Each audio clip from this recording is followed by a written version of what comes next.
Hello. How are y'all doing? Thanks for your patience while I went to grab my coffee. I not only was pouring it out, but I had to like dry off our little gooseneck kettle because yeah, you have to dry it off every time so to prevent it from rusting. So yeah, hence the few minutes late. But I have things like, I'm kind of getting into the YouTube live stream setup thing faster now. So that's good. Like I know more of what I need to set up, how I need to focus on myself and stuff like that.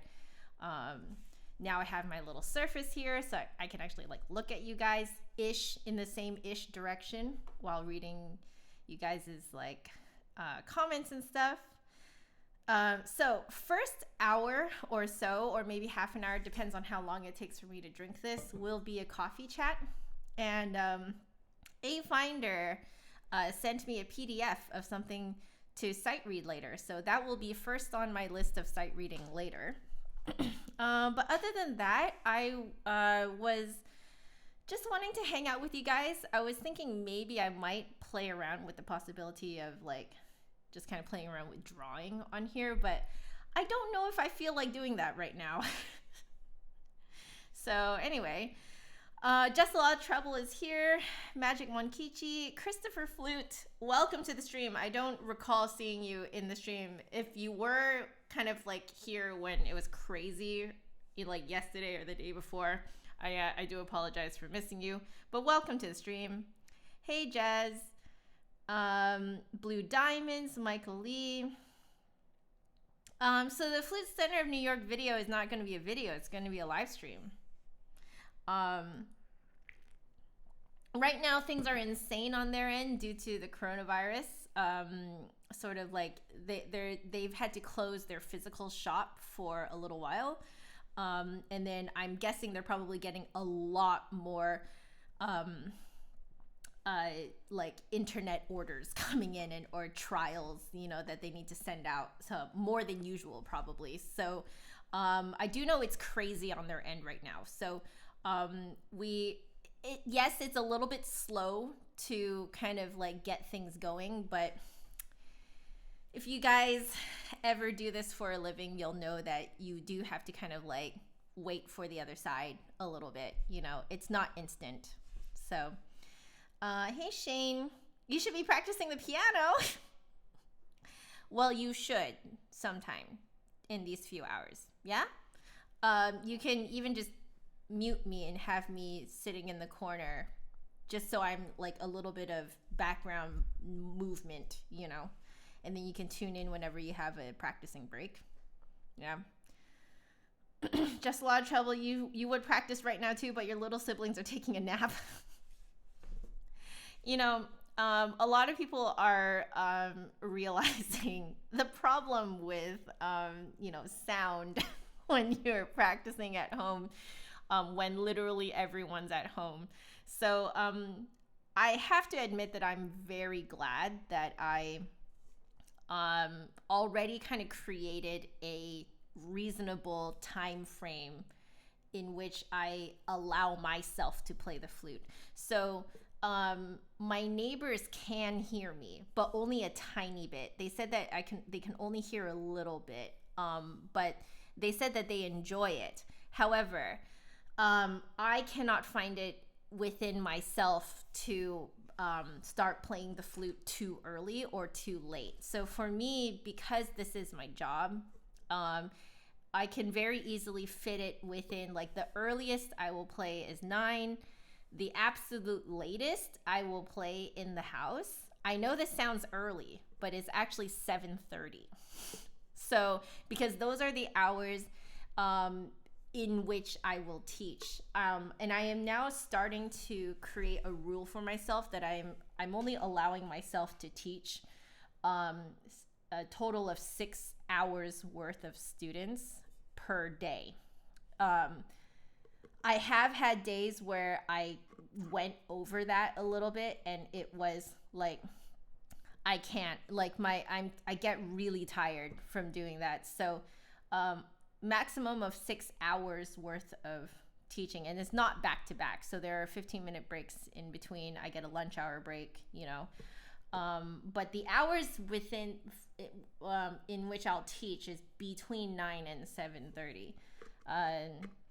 So that way I'm already used to not bothering my neighbors at ungodly hours.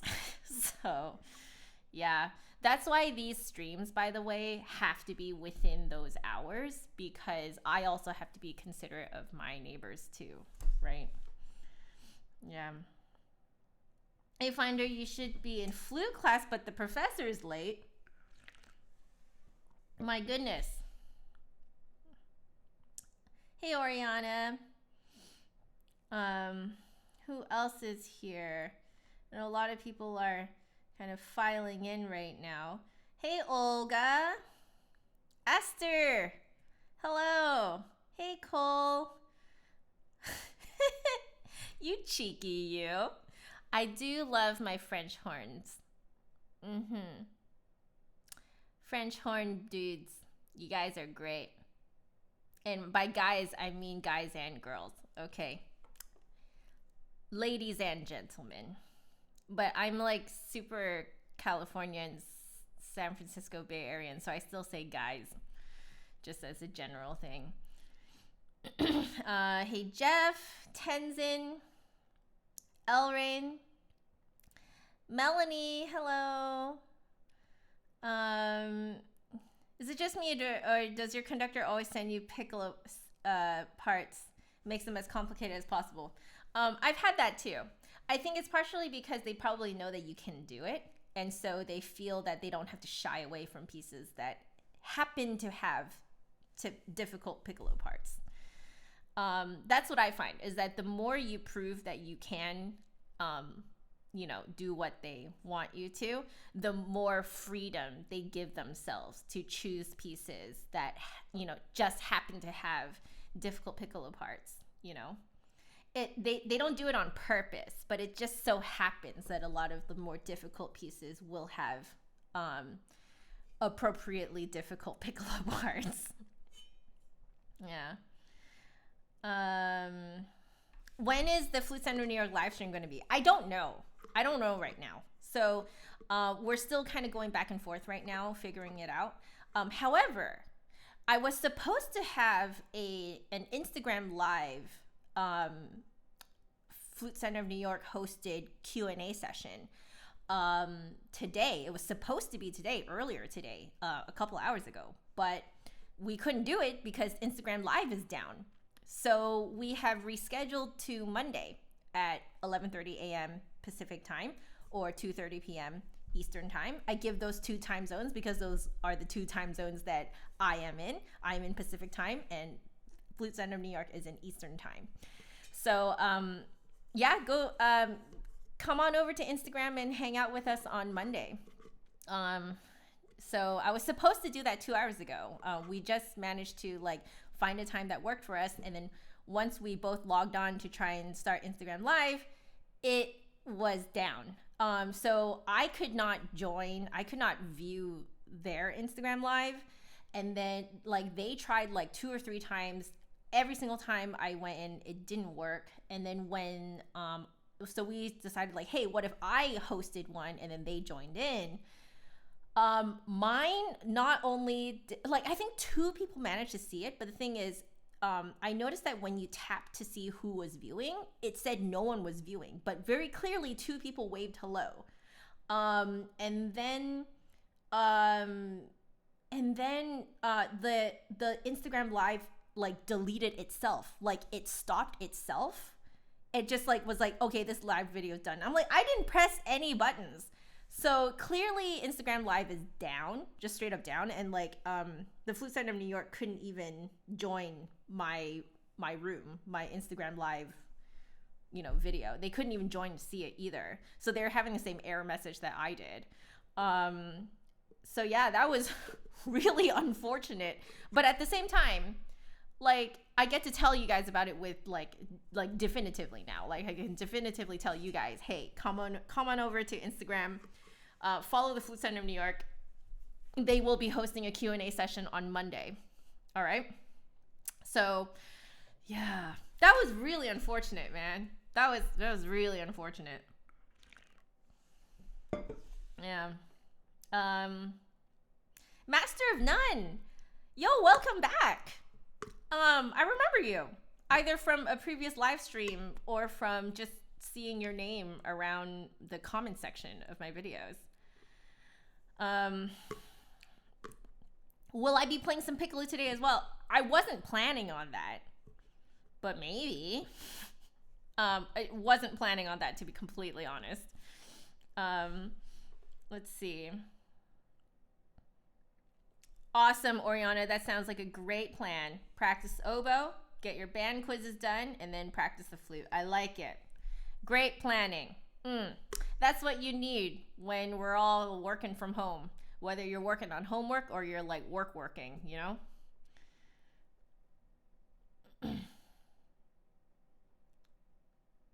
Oh, other people are getting censored.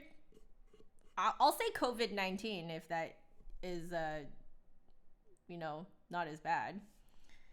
That is so interesting.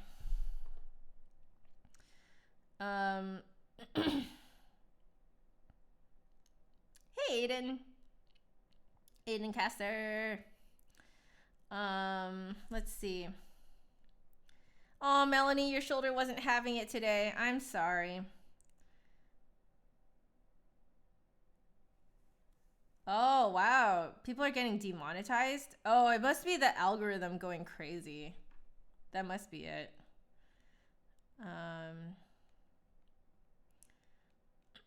John Williams orchestral excerpts. Oh, okay. Yo, Lisa, I have to do this for Lisa. Lisa actually just straight up sent me the Backstresser orchestral excerpts book 2. So let me grab that. I'll grab that.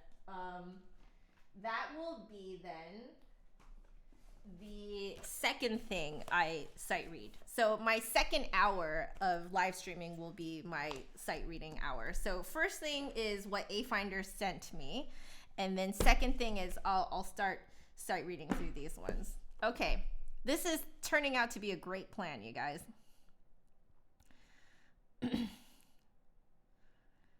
Tenzin, you end up playing Guzheng at 3 a.m.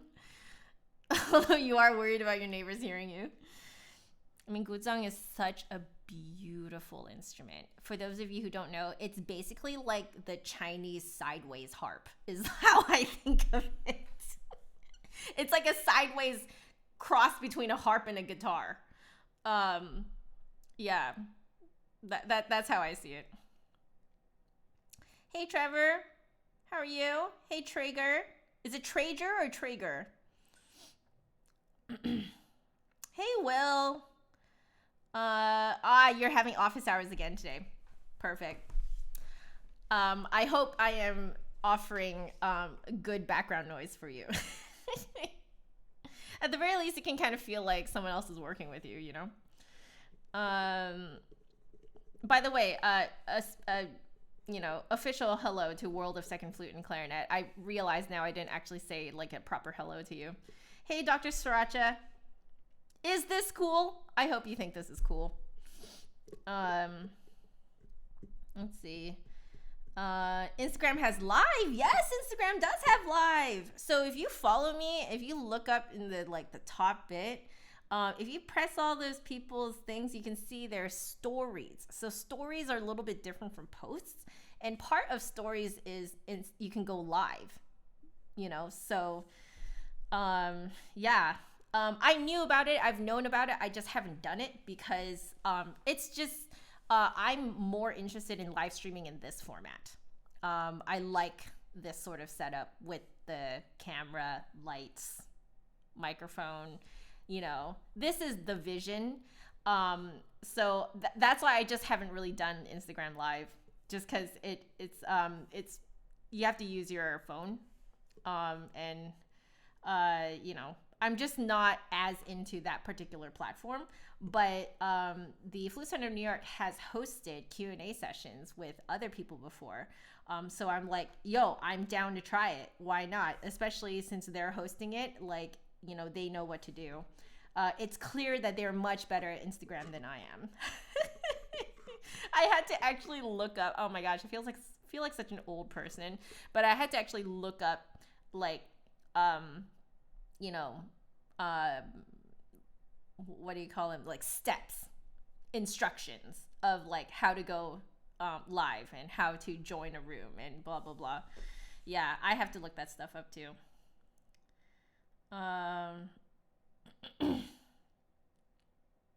A Finder, I am sure that I will love it. And thank you so much for transcribing it. How lovely of you. Out of the blue, hello. How are you doing? Okay, I'm just gonna give a couple of other hellos. Okay. Let's see.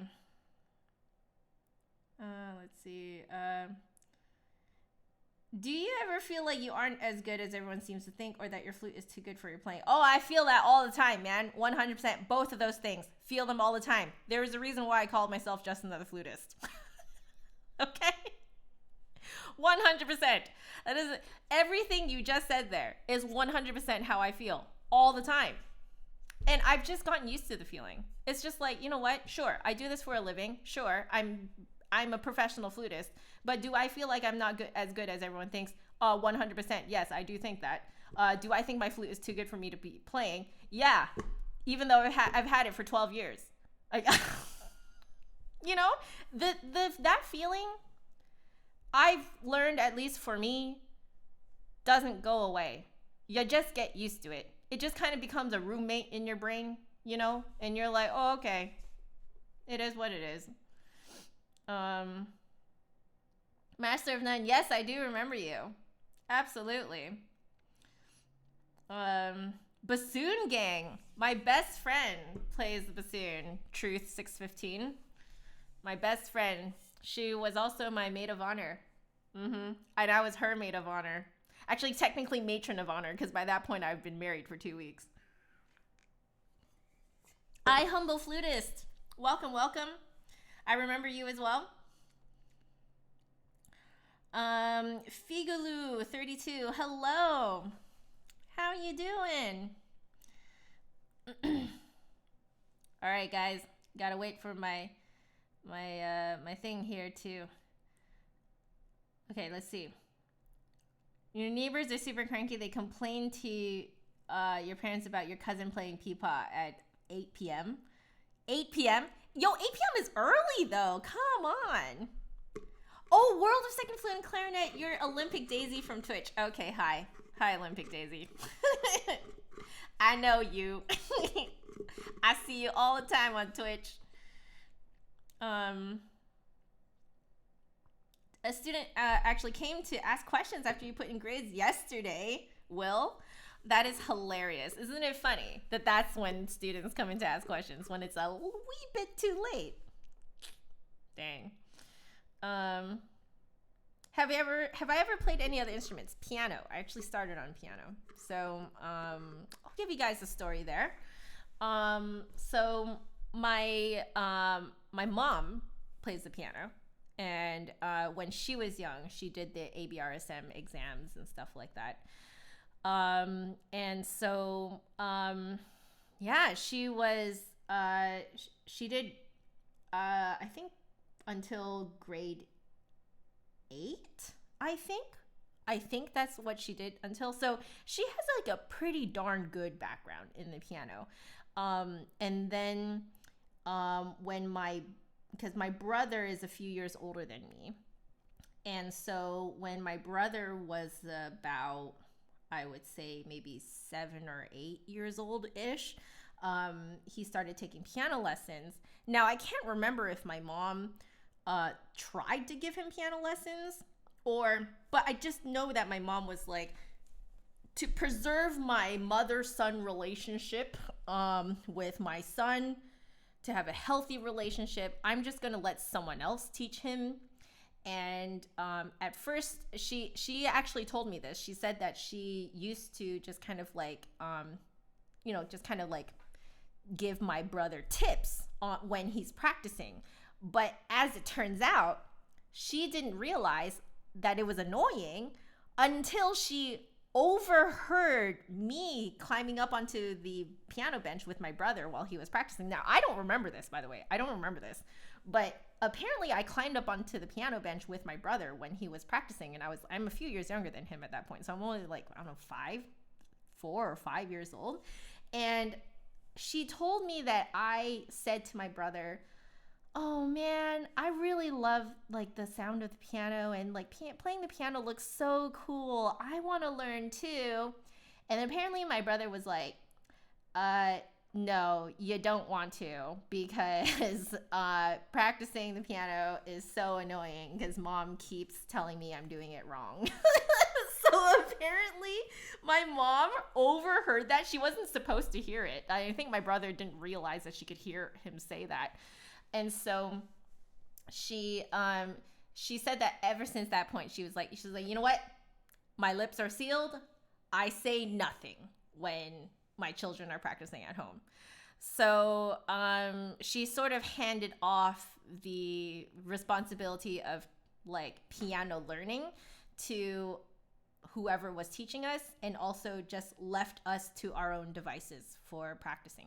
She did not interfere, because like ever since that experience, when she overheard us talking like that, she was like, "Nope, I'm out, I'm done." Because like if I keep giving what I think are positive tips, but it's being interpreted as like annoying negative criticism, then like, no, I'm not going to do it, because it's not actually edifying to my children.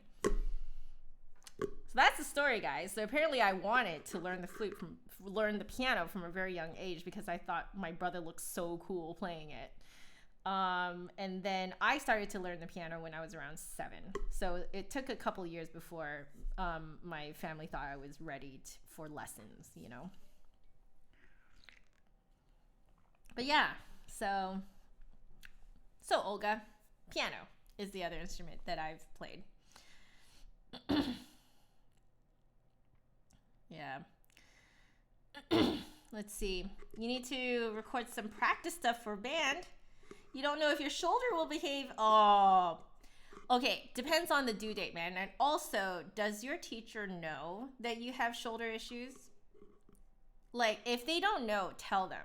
Because, so the reason why I say this is because I now actually tell my students to just, you don't have to tell me your like whole life story or anything, but if you have some medical issues that could possibly interfere with learning the flute, practicing the flute, playing the flute, I need to know, simply because I need to know when to back off. Like, I need to know when to just be like, hey, let's relax, it's fine, let's give it a little bit more time, right? It's hard to distinguish as a teacher what could be a medical issue versus maybe someone just forgetting to practice, or being lazy or whatever, I find that laziness is very rarely the real reason why someone doesn't practice or doesn't turn in an assignment, in time or whatever. Rarely. You do get those geniuses that are legitimately lazy because they think that the work is too easy. Okay, you do get that. But then a lot of times it's because maybe the student has too much stuff going on emotionally, or they, like you, have stuff going on physically, and it just has not been communicated to the teacher that there is something else happening behind the scenes, right? So if your teacher doesn't already know, I would let them know.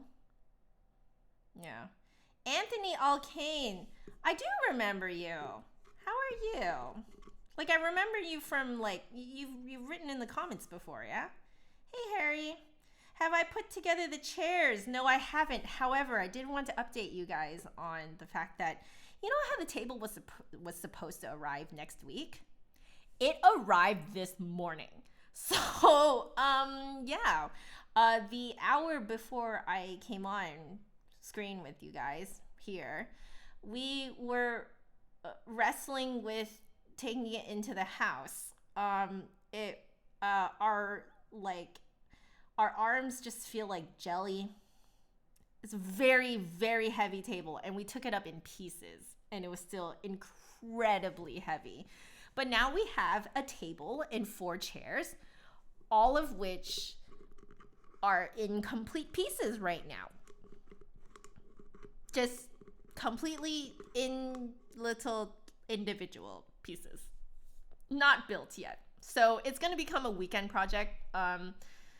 So after the stream today, gonna do the same thing as yesterday, just relax with some Animal Crossing and dinner, spend some time with the hubs, you know. Very, very important to nurture your relationships. Okay. And then tomorrow I'm teaching all day. I have an 8-hour day, and in the middle of that day I am streaming for my patrons. So if you're a patron, you will see me live streaming tomorrow, but only for an hour, and then the rest of the day I'm teaching. So tomorrow's going to be another long day, but it'll be a fun day because I get to talk to a bunch of students.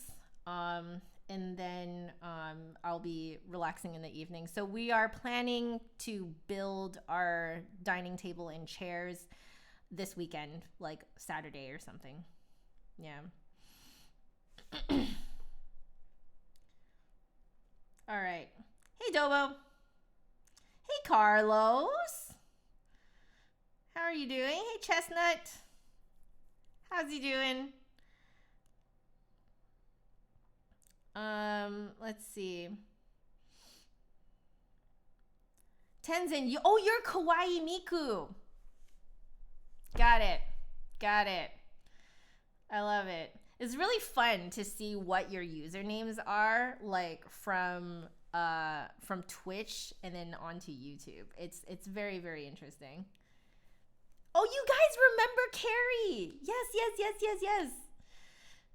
Yeah, she plays the bassoon. She plays very, very well. She's actually on the sub list for, I believe she's on the sub list for the VSO, Vancouver Symphony Orchestra. Hey, Catalina. How are you doing? Flute with acoustic guitar. Ah, yes. Flute with acoustic guitar. If I may make the suggestion, the Piazzolla Histoire du Tango. History of Tango, basically, by Piazzolla. Fantastic. I had the opportunity to play it with an amazing acoustic guitarist during my master's. And I think we performed it for my master's level recital, but I can't quite remember if in fact we did that. But we did do a little recording session just for fun, and that was fantastic. Oh, guys, acoustic guitar is just out of this world amazing. Every time I see someone doing those the classical acoustic guitar stuff, I'm always like, it's just amazing. Yeah. Feels like your G key is leaking. Oriana, you've heard my piano story. How hard is the bass flute? I mean, you have to kind of play like that. It's like everything you do on the flute, but like 2 times bigger, you know? At least it feels that way. Yeah. All right. Oh, good. Your Melanie, your teacher knows. That's good. Good on you for communicating that. Some people don't, and I'm always like, well, how do you expect the teacher to know, to understand you, you know? Yeah. The sound cracks. Yeah, Dobo, it's probably leaking. Yeah. Oh, hey, you're right, Lisa. I have heard that I think you were the one who told me that Guo bass flute is amazing. Yeah. Hey, Pierre. Are you the same Pierre over on Twitch? How you doing? Hey, SJ. Harry. Harry's saying it could be worse. I could have no stool to stream on. That's true. Always looking on the bright side of life. What's the name of my Animal Crossing island? Oh, no. Okay, Ian. Okay, fine. I will tell you guys what is the name of my Animal Crossing island. So, right before we received the game, I had just completed my Lord of the Rings extended cut. Oh, by the way, World of Second Flute and Clarinet. Yeah, let me add Avatar to the, let's see, bottom of page 36 or page 2 of Flute 1. Okay, I will do that. That will be number 3 then. Maybe that'll be number 3. Or I'll make that number 2 because you just want that little bit, right? Okay, so the first one will be A Finders. And then second one will be World of Second Flute and Clarinet, the Avatar Suite, and then I will pick random things from here to do. That will be a good kind of second hour live streaming thing. Okay, so, but back to Animal Crossing Island. So I just finished watching the entire extended Lord of the Rings after many, many years of not seeing it. And I of course, was reminded of all the memes of, like, all the Lord of the Rings memes, like, they're taking the hobbits to Isengard, the hobbits. So, anyway, I may have been, like, me and John were kind of joking about it. So I decided to call my island Isengard. So my island is Isengard. And you get a little, like, passport in the game that has, like, your character's picture on it, and you can write a comment, and the comment is right above the name of your town. So the name of my town is Isengard. There's a little comment above it, and in the comment above it, it just so happens if you type in, they're taking the hobbits to. It is exactly the number of characters that they allow you to type. It's perfect. It's actually perfect. Like, the O in the 2 is the last character that you are allowed to have. So my passport says they're taking the hobbits to Isengard. Okay. Now you guys know how much of a nerd I am. Yeah.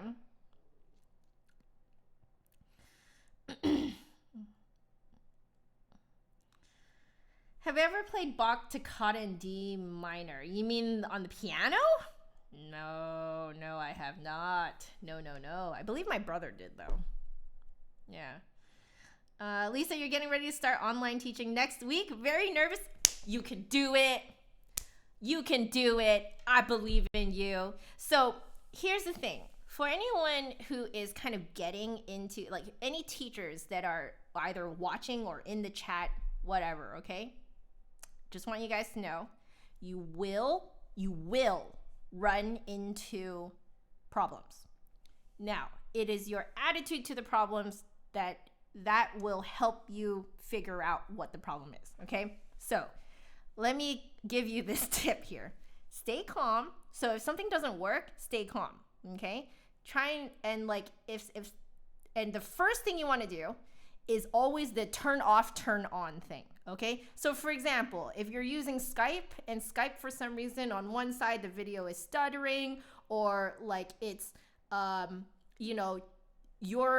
showing up to you, but you're not showing up to them even though your camera is on both sides, close the application completely and then come back on and see if it works. If it doesn't work, then both sides need to close the application, restart their devices, and then come back in and see if it works, okay? So that's the first number one way to troubleshoot, is turn off and turn back on again. And if you do it immediately, it only takes like a minute or less than a minute. Like it doesn't take that long, okay? So that's the first thing. Second thing is, if the problem is still there, you need to, if there's an error message, type the error message straight into Google with like the name of the application, so like Skype, okay? And then you can see on several forums online how other people dealt with the problem, okay? Because chances are it's not just happening to you, okay? So as best as you can, type in what the problem is into Google. That is literally how I have learned everything, okay? So there you go. Now, and then follow what people suggest to do. Okay, like a lot of times people are very helpful online. They'll like give these like step by step, like, okay, do this, then this, then this, then this, and then follow that through and see if that fixes the problem. Chances are, even if you go through those problems, the thing is at the very end, they'll tell you to restart your device. Usually that's what happens, okay? Then the other very helpful thing to have when you are teaching online is you have to schedule in at the bare minimum 5-minute break between each students. Bare minimum. I do 15 minutes because I personally find that sometimes I need a slightly longer break to go to the bathroom, get more water. Sometimes I am troubleshooting things and you know, the time goes over. So it's very, very convenient. Like usually if you have a tech problem, it's usually an average of about, like if it's a really bad tech problem, then it usually eats into the first 10 minutes of the lesson. So instead of having to like remember that we owe the student another 10 minutes, we can just go over 10 minutes, stop at that 10 minutes, and I still have a 5-minute break before the next lesson.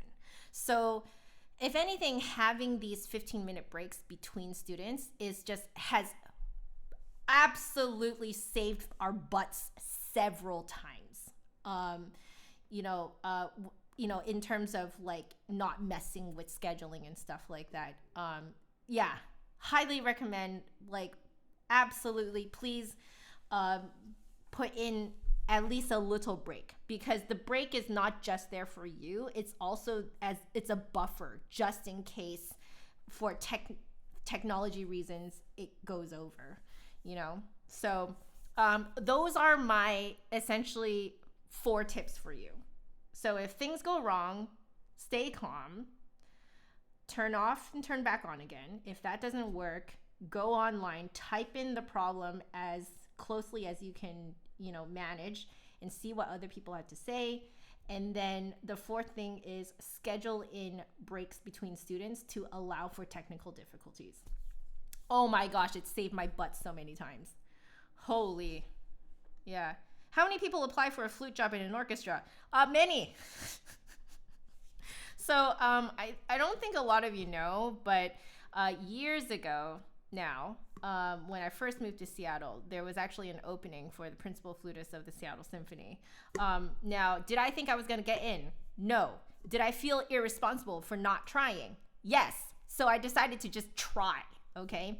And from what I hear, there were over 500 applicants for that one position. So that should give you a good idea of how many people apply for very limited spots. Yeah. Okay.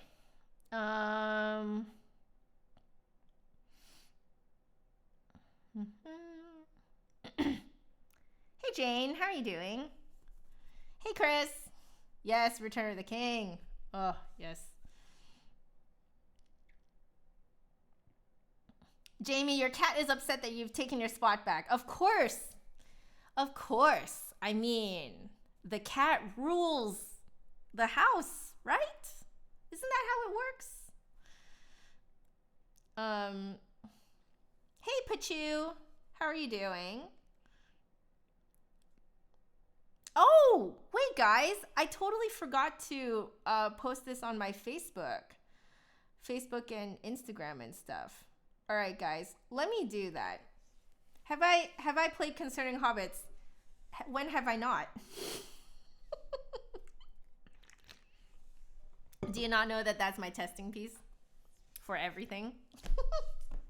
Okay, guys, I need to post this onto Facebook Instagram and all that jazz. So now you can see me doing this. I always look like a little bit of an idiot when I do this, but here, we can do it like this. There we go. We're gonna post that onto Instagram. Let's post that here. I was just so excited to grab my coffee and start talking with you guys. Completely forgot about like posting this to all my social media stuffs. Okay.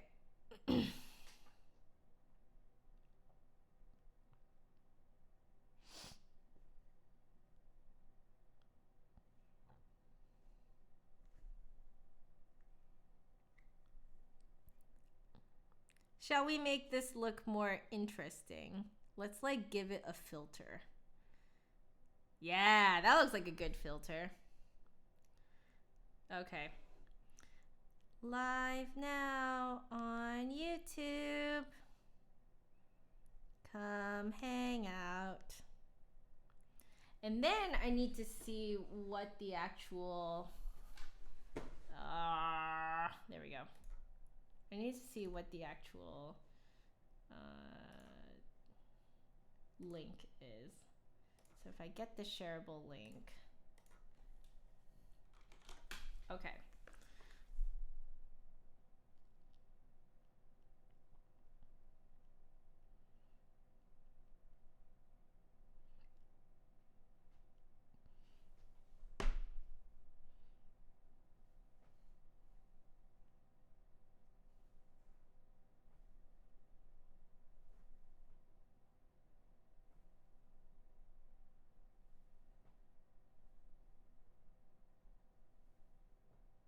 All right.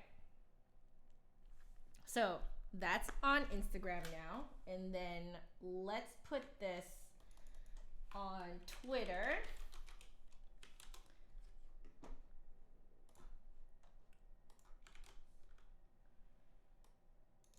I'll put this here. Live now on YouTube. Come hang out.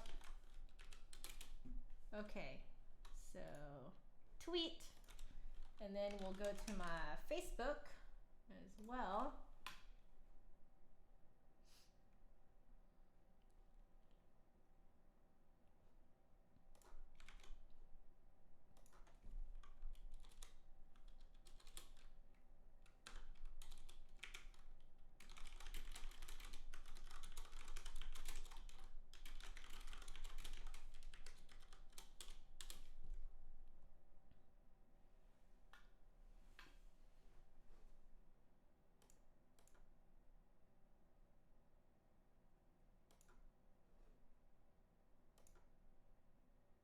Oops. Go back.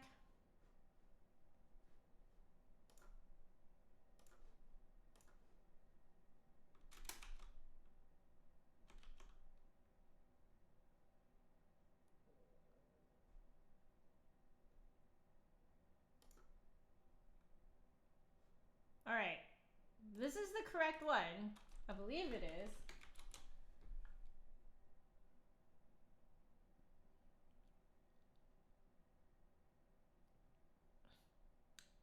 Oh, it is not the correct one. What the heck is going on? All right, give me a sec, guys.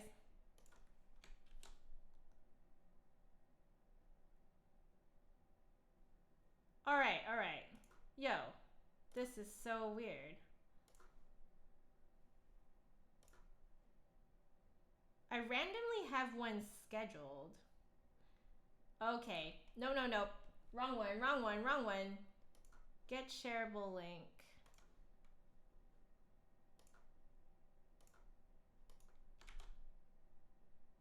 Okay, I'm gonna have to delete my tweet. That's the right one. There we go. Okay. I'll go back to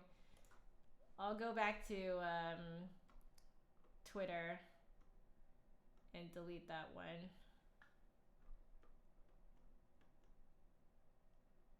All right. Did it actually post? 25. I feel like it didn't post. What the heck? Why am I having so many issues today? All right, come on. Did you post? Yes, it did post. Oh my gosh, so strange. Okay, so I'm gonna post this on my personal one too, because I know that my friends would like to see.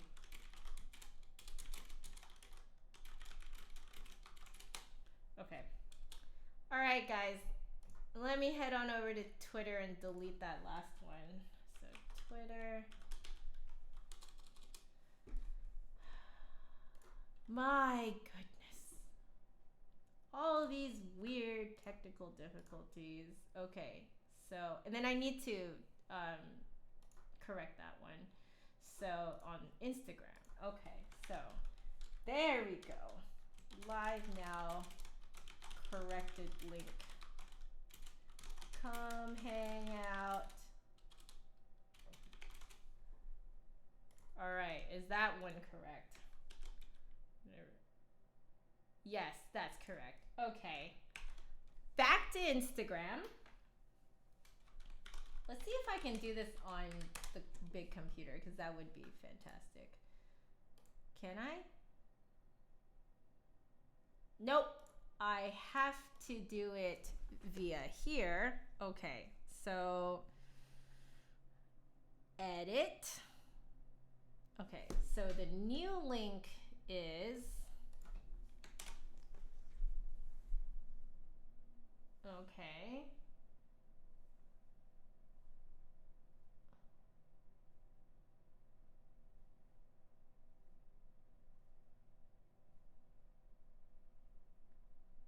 I'll also put here the corrected link. Okay, so let me make sure.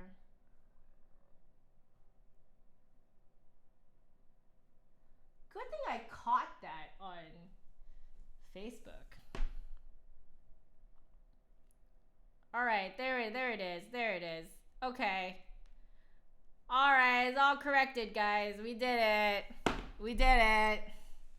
All right, A-Finder, you'll be back in 40 minutes. Okay, that sounds good. In which case, maybe I'll start with the avatar.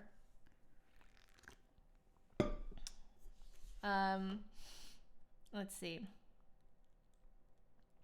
Ooh, looks like we're talking about cameras and photography. Ooh.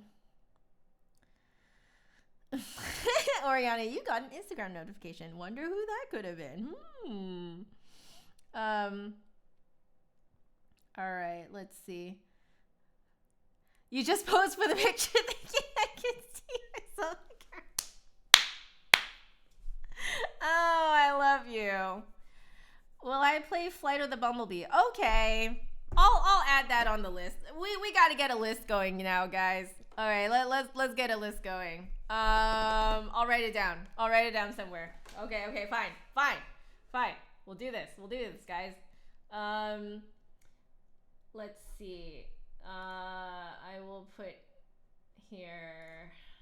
Okay.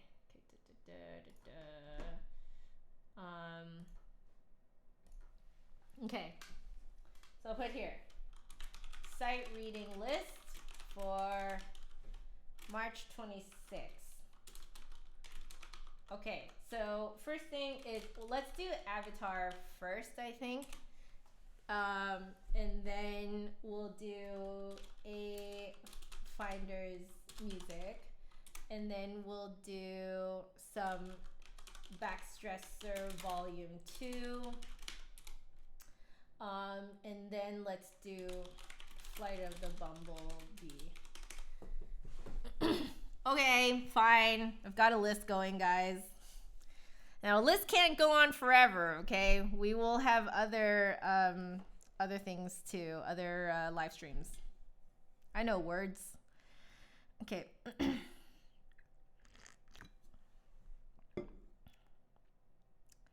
Frozen raspberries.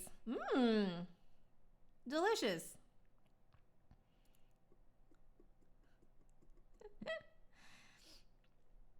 Hey, Tanya. First time here? Well, welcome. I hope you're having a great day. The purpose of these streams is to hang out with you guys, because I know everyone's going stir crazy right now. So, yeah. And yes, I heard about Prince Charles. Crazy. Oy. I think it's because, like, when you're in that position, you really do see a lot of people, you know, so you would have no idea how you would have gotten it. Can we get some concerning hobbits? Okay. We'll add that to the list. Although that's not sight reading, though, but we'll put it there. I know words. I know words. No words. Okay. 3 bowls of frozen raspberries. My goodness. I mean, that sounds delicious, though. Do you just have them plain, or do you, like, throw them in yogurt or something? Resist the bandwagon. Oh my gosh. You know, this is not the first time I've sight read Flight of the Bumblebee for you guys. This would be the second time, actually. I think I did it, you know that sight reading extravaganza that I did late November when I first moved into here? And I did not have this set up yet. But I think I did it then, too. Chopin Variations on a Theme by Rossini. Okay, I'll go look that up. Was it Variations on a Theme by Rossini? Okay, guys, I'm going to stop it there for the list for today. Anything that gets on the list will happen on another live stream. All right. Your brother is obsessed with making smoothies with frozen fruit. That sounds delicious. And you know, now is the time to experiment. You're home anyway, you know? Last movement of Bach A minor. Okay, I'm going to put that for the next time, all right? Last movement of Bach A minor. Sonata, I'm guessing, yes? Which Bach, though? CPE Bach or JS Bach? Bandwagon has crashed into its next victim.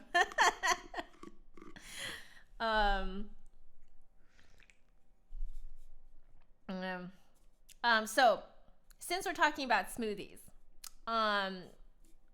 my husband and I tried to have protein smoothies, and we bought this like chocolate flavored one from Costco. This was a long time ago, and yo guys, we tried to make it taste good. We tried. The only way that we found to make it taste good was if you mixed it, like if you blended it with a banana or an avocado, and we didn't add honey to it, but we actually added agave syrup to it because we had that on hand and it was getting old, so we wanted to try and use it up. So that and almond milk. So like that combination made it taste acceptable as a chocolate smoothie, like a chocolate, it almost had like a chocolate milkshake type of texture. So it was okay, but it's definitely not something that you would like reach for, you know? It's like, you know, you have some and you're like, okay, you know, like that was our attitude to it. And then simply because it's not something you reach for, we didn't really do it much again. Okay, JS Bach. Okay, I'll put this here. So, okay. Bach, toccata, and D minor. On the flute? You want to hear that on the flute?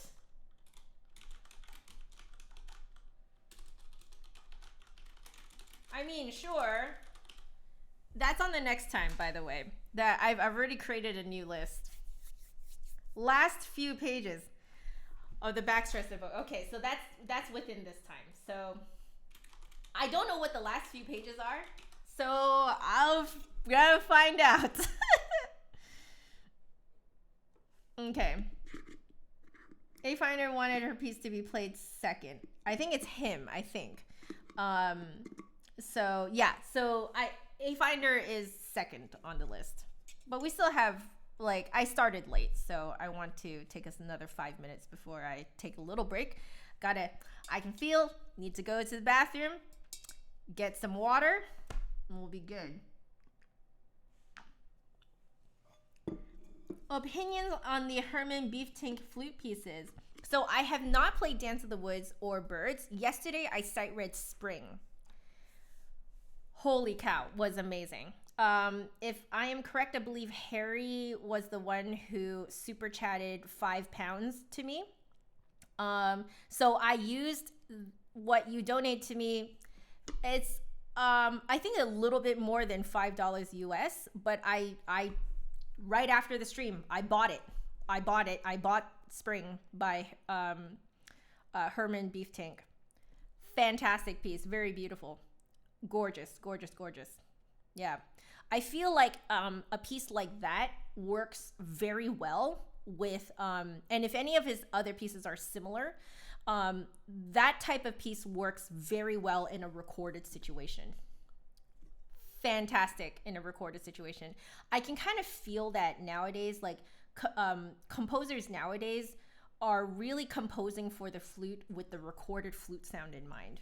At least that is my opinion. Like I don't know if that is exactly what Herman thinks, but it definitely sounds like it works very well in exactly the environment that I have. So if you guys don't know already, I have this microphone, which is the only one that's currently on because I'm just talking to you guys. But I can easily turn up 2 more microphones to catch the room sounds. But it is a small room. It's not a like big concert hall.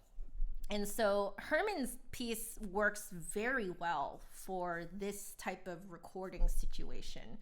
I like it, that type of melodic flow and the way that you express it and stuff like that. It just works very well in a recorded studio situation. So, and that's kind of where we're going towards right now in the music world, especially now because everyone's stuck at home. So, like it's very interesting. Yeah, they are very good. I'm very surprised that I hadn't heard of Herman until you guys, like several of you guys have been bugging me to try out his pieces. So yeah, I bought Spring. Beautiful piece. Oh, you're welcome, Michael. What am I currently drinking? Coffee. All right, if you want to know what I'm drinking.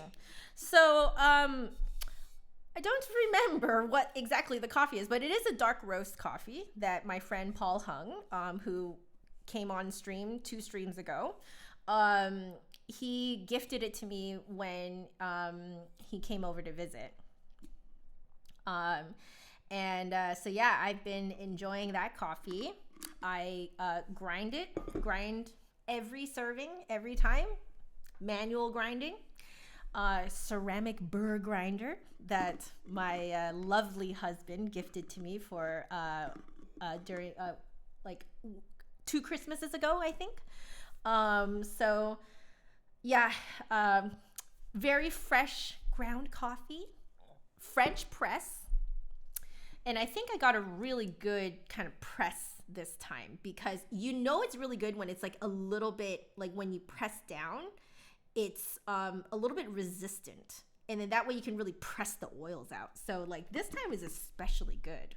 Now I realized a few years ago that I'm actually kind of dairy intolerant. I had dairy last week and you can actually see that I broke out because of it. I broke out within the same day. That is how intolerant I am of dairy. I will break out within a few hours of eating cheese, milk, dairy, anything like that. Like I will, not so much butter. I don't know why, but I don't really react to butter. But cheese, milk, cream, those 3 things. That's where you get the little friends popping up on your face, So I have almond milk instead.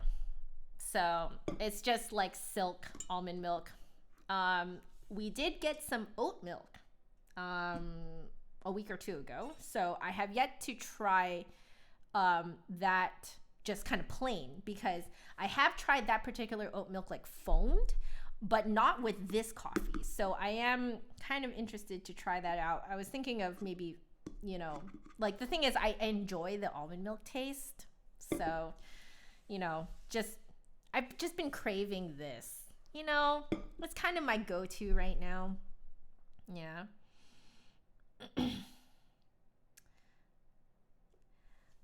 Two old student flutes, almond milk, and a bit of ice in a blender equals flute smoothie. I mean, I'm glad you specified that it was two old student flutes. Oh, you. Have I tried the Schulhoff Sonata? No, I have not, and I will put it here for the next time. Let's put it here. Schulhoff. 1L. Got it. Oh, wait. I know that Paul wanted me to do the Mercadante, so I put that on there too.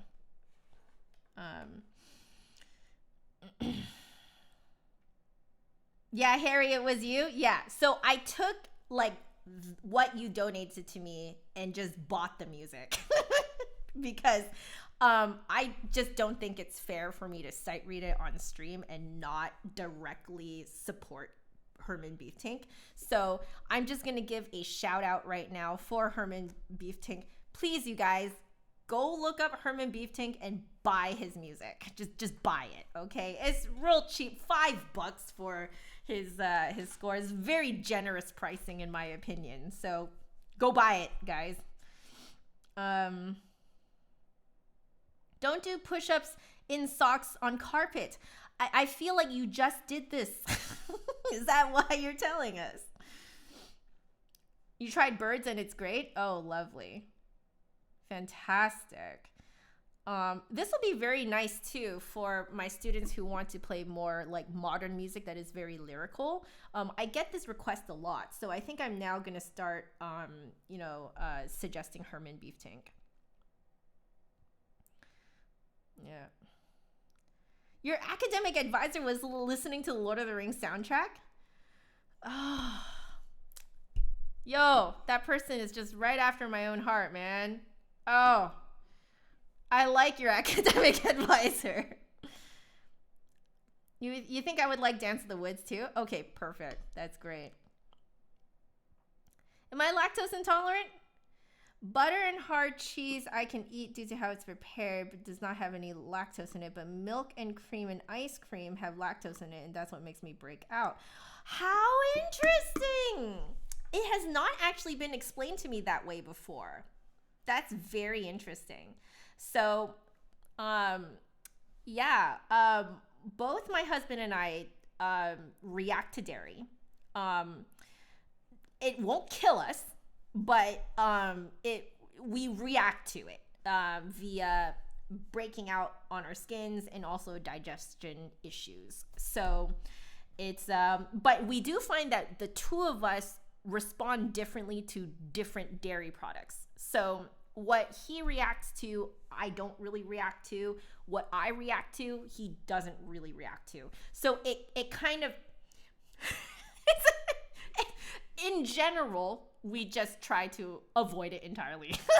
So, but my guilty pleasure, guys, my guilty pleasure is mac and cheese. Guys, of all the things for me to just go full-blown guilty pleasure, it has to be mac and cheese. Okay, so now I do notice that if I have too much gluten, I almost feel like my brain gets a little foggy, like I feel really kind of like lethargic and like low energy. So we also try to stay away from too much gluten. We can have some, like we'll be fine if we have like 2 slices of bread. It's fine, but like if we have too much pasta, if we like do it too often or whatever, the lethargy kind of catches up to us. Do I ever get frothy milk in tea? I've done that before. It's so good. So I learned from getting a tea latte in a tea place in Victoria, British Columbia. In order to make the tea strong enough to go with frothy milk, they put 2 tea bags in, not one. They put 2 tea bags in your 1 serving of tea. It's almost like espresso levels of strong tea, and then you mix it with a bunch of frothed milk. So I learned it from getting a tea latte there, that's how they do it. And I was like, oh, big brain. So I came home and I did it myself. So good. That's the trick, guys. If you want to have lots of frothy milk in your tea, okay, you got to put 2 tea bags in.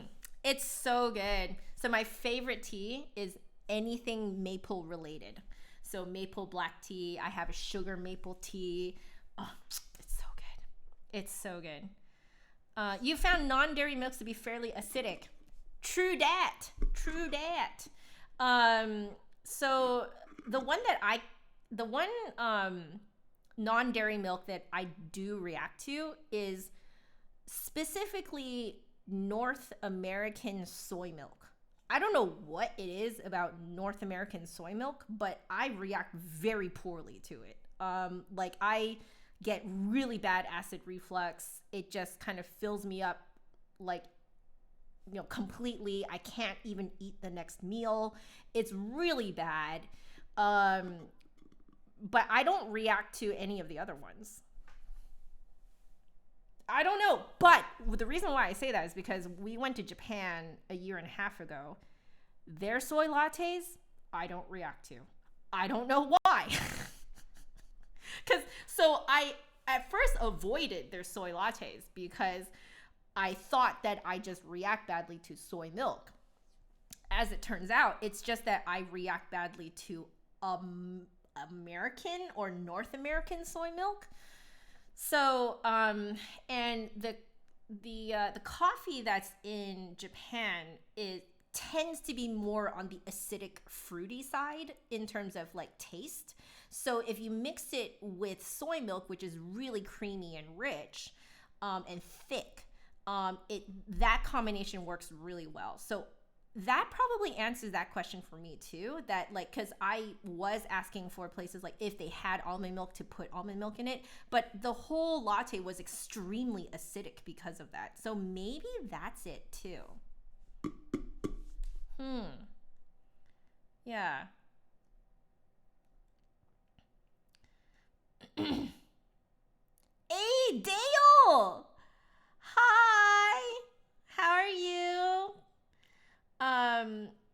Dale, I hope you don't mind the shout out, but Dale is a student of mine, longtime student of mine. Wait, Gospel of Cynic is saying add grilled buffalo chicken to mac and cheese, then bake it. Oh, gosh, that sounds so good. Anyway, so Dale, your question. Anyone else dealing with this quarantine without their instruments?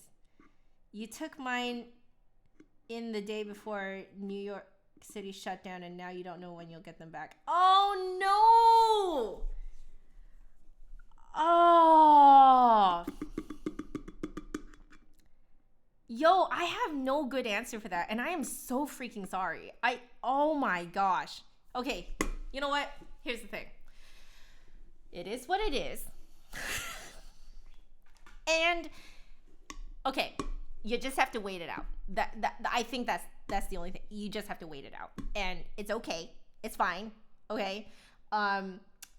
You will look back at this next year and be like, "Dang, that was bad timing," but it was what it was, and it's in the past. So, for now, do you have any of your instruments? because if you have your other instruments, at the very least, you could like mess around with fingerings and stuff like that, you know? Oh, unfortunate, man. I'm sorry. Dang.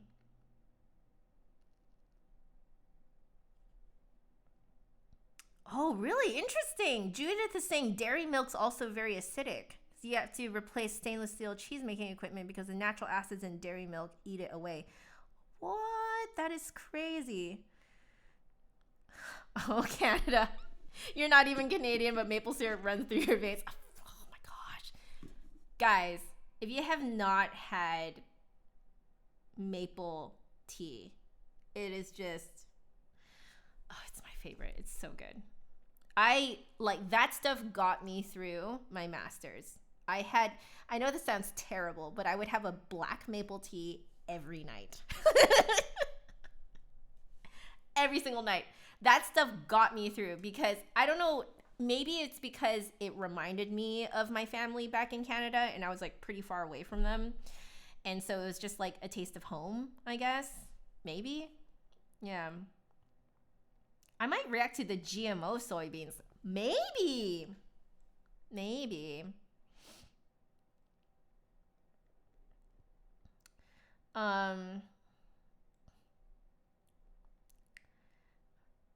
Let's see, Jamie. Are you wondering about in Animal Crossing, is that right? If you tap a tree, will it like fall over and die? Is that what you're asking? Because the moment that I saw someone saying, or Jamie, you're responding to someone else. You won't kill a tree by tapping it. It might be impossible even. Are you talking about Animal Crossing? Yeah? Because yeah, that's true.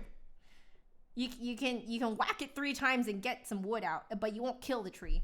You only kill the tree if you use the axe.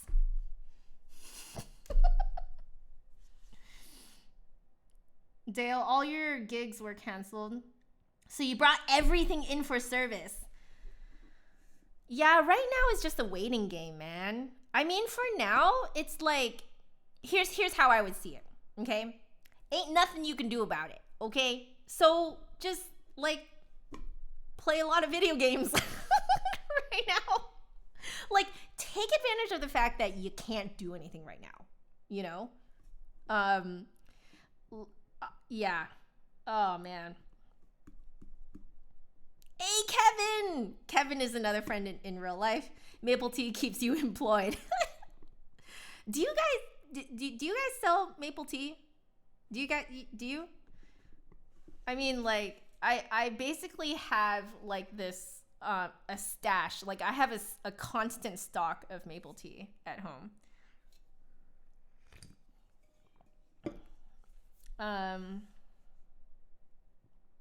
In the UK, you can't get good maple syrup.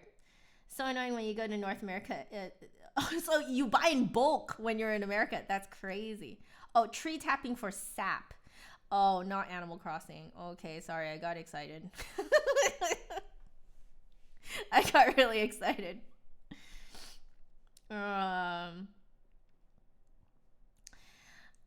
Anyway, so I am getting to the end of my coffee, so I'm just going to chug the rest of it, go for a bathroom break, get some water, and I'll be right back, okay? We've got a little list of sight reading things going on, so just so you guys know what's coming up after the few minute break, we will be looking at the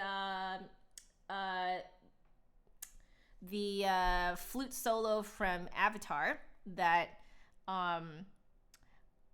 one of you guys sent me. And then I think World of Second Flute and Clarinet, right? Yeah.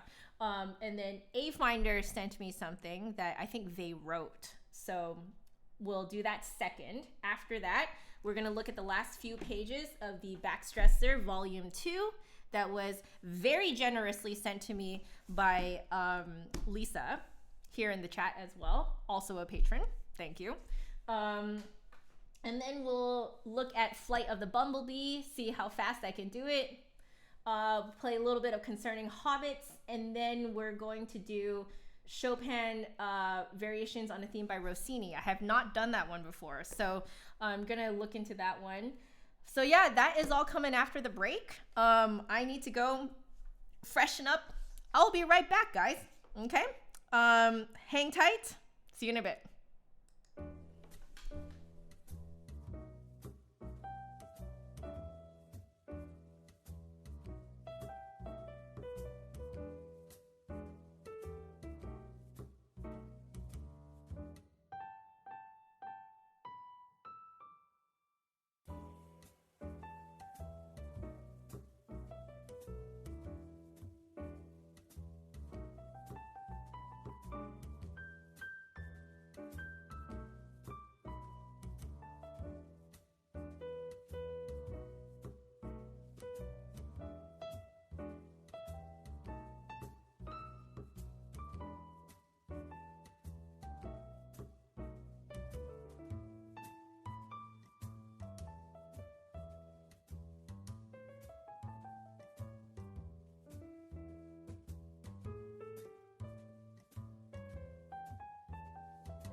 Friends, I'm back.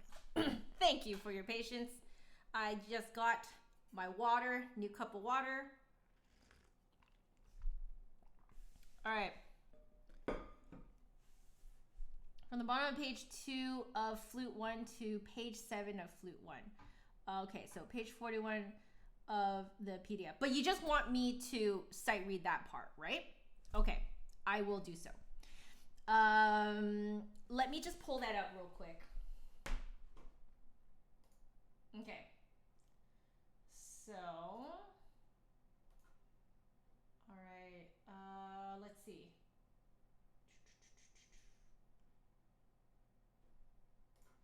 So page, you mentioned, what, 41 of the PDF? Okay, so let me just move my way on down there. Oh, okay. So you wanted page 2 of flute 1. Page 2 to page 7. Okay. We will do so. We've got a lot of long notes though, so I might like just kind of say that those are long notes and skip to the parts that are a little bit more interesting. How does that sound? Is that a good compromise? Also, the sound is a little bit different now because I turned up my room mics now. So just so you guys know. Okay, let's just make sure that this all looks okay.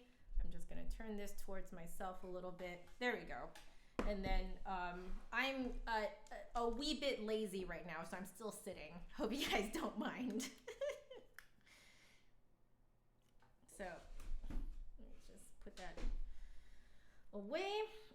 Vishal, hello. How are you? Hey, Finder, you're back. Perfect. So I was actually just, as you can see, just starting to sight read. So yours is going to be second. I can skip the long notes and rest. Okay, that sounds good. Hey, David, how are you? Is the score online? No, the score is not online.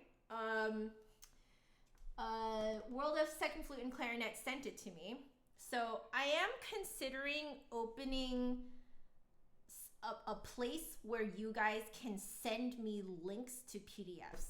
That's what I'm considering right now. I'm realizing that I need that.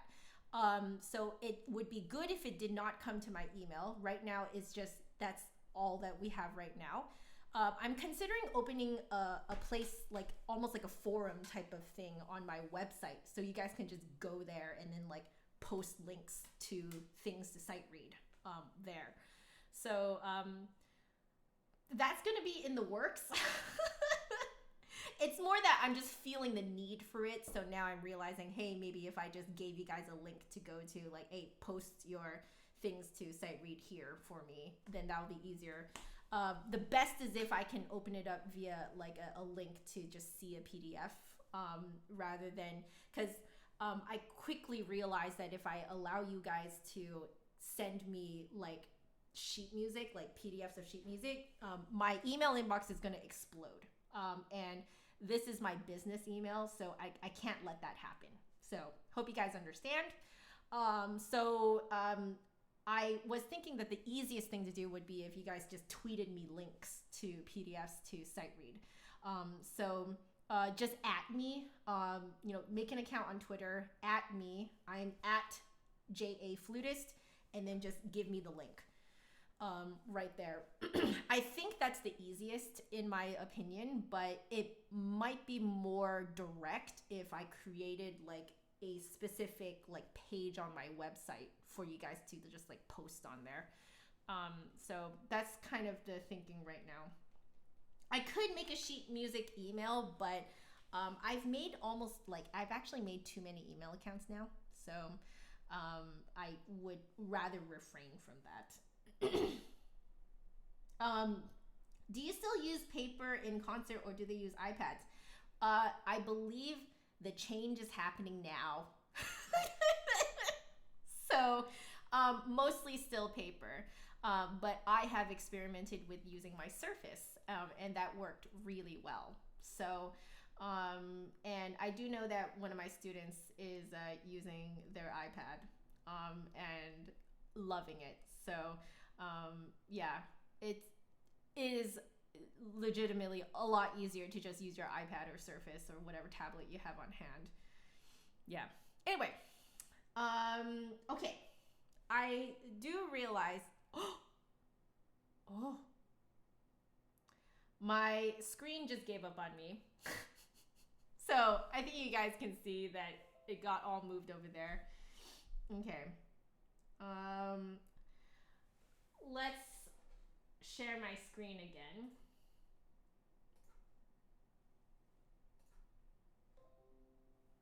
Okay. Boop.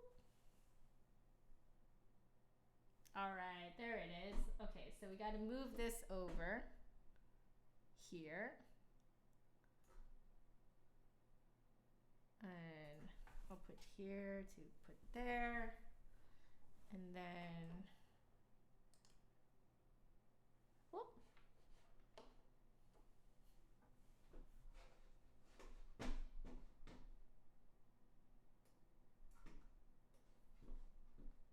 Sorry guys, just rearranging my desktop right now because my thing decided that it did not want to screen share anymore. So, oh well, I just reconnected it. It's all good now. Hey Mocha Eats, how are you doing?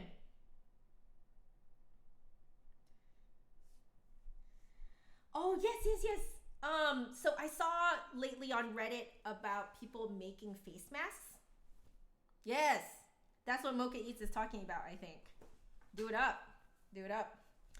All right, we better get started on this. So I am looking on page 2 of the Flute 1 part for the Avatar suite. So let's start. Let's start from page 2. Why not page 1? Let's do it. Let's just do the whole thing. Okay, so I need to check my metronome markings here. So hope you guys don't mind. So 72. Okay. So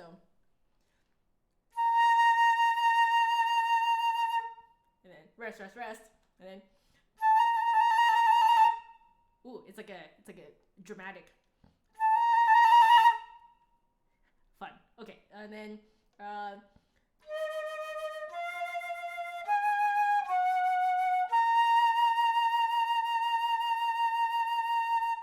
I think I did that right. Okay, so now we're going at cut time, half note is 82. Okay.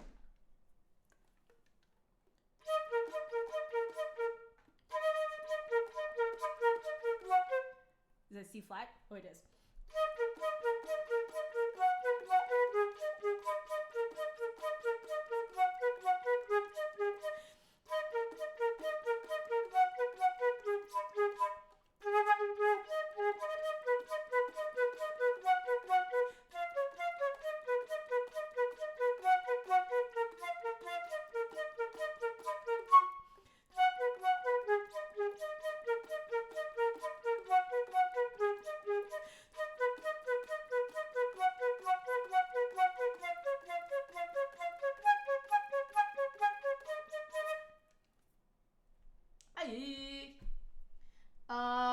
So that's the first page. We're doing Avatar, Last Airbender, first flute part. We just did page 1. Let's do page 2.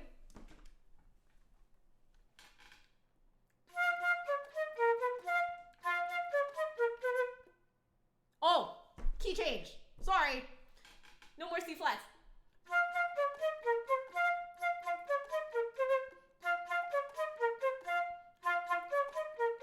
Let me just make sure that that is actually generally the correct tempo. No, it's not. It's faster. Okay, so 90.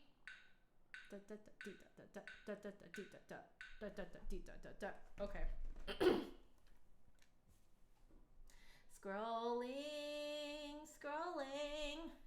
Maybe it's better if I use this mouse instead. Okay.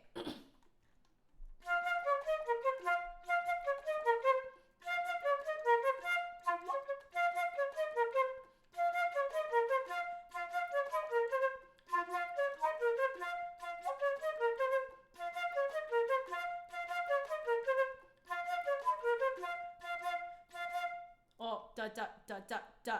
Ooh, cool. Okay.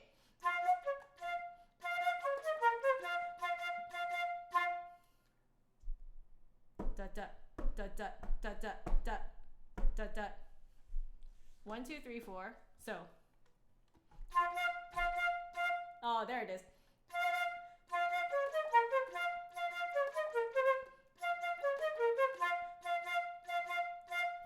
Okay, yeah, okay, I get it.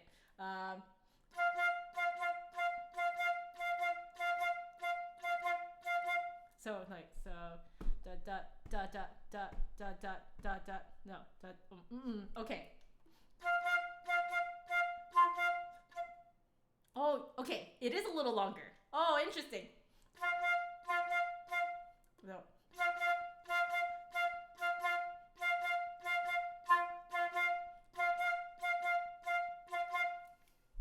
You have to feel that. Just so you know. Okay, so 5/4 section.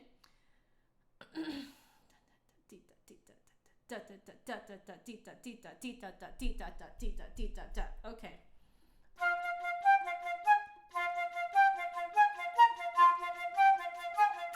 All right.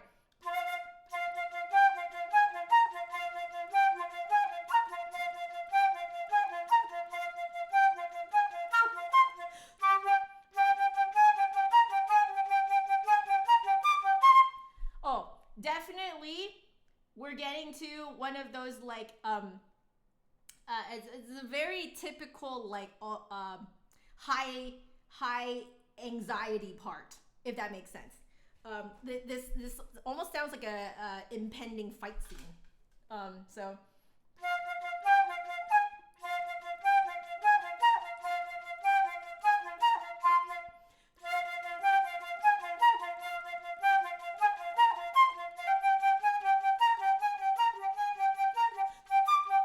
yeah, right? Because it gets like higher, so it repeats the same thing, and then it suddenly changes to go higher, so that increases that anxiety feel, you know?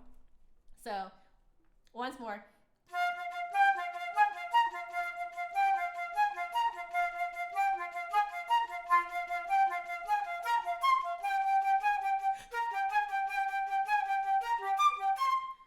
Right? I could probably do the breathing better.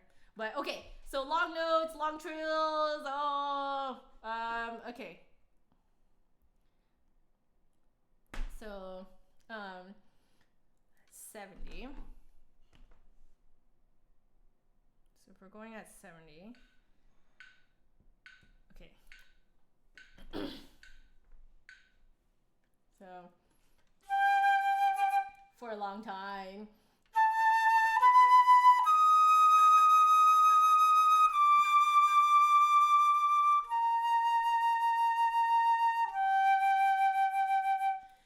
Rest.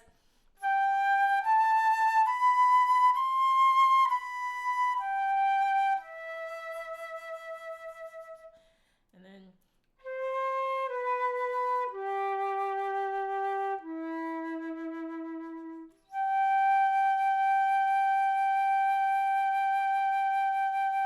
for a long time, and then we're going at 64. Yeah, I was going at the right speed. I guessed it.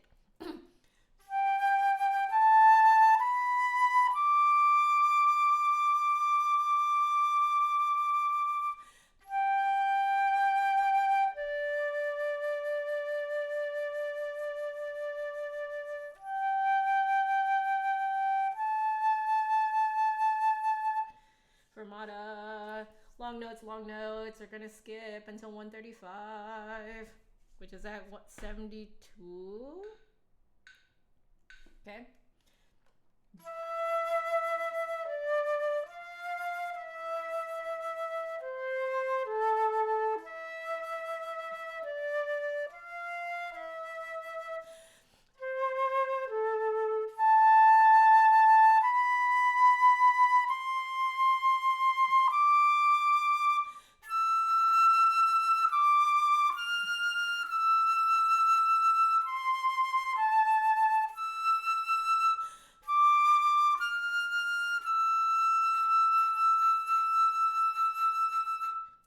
A little bit of spit coming out.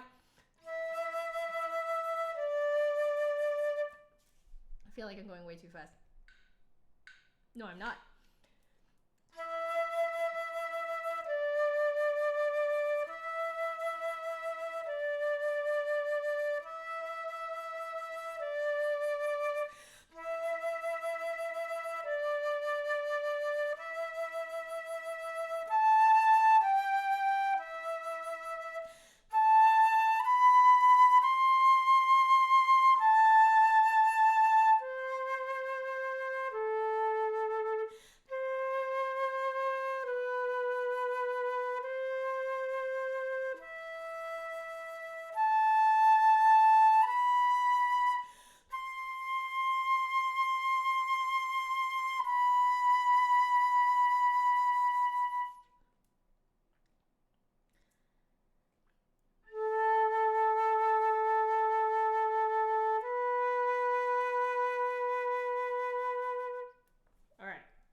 Next page.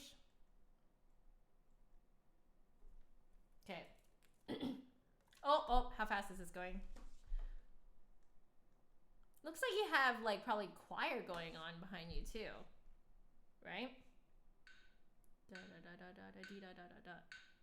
Dee da da da da da dee da da da da. Da da da da da da dee da da da da da. Da da da da dee da dee da da.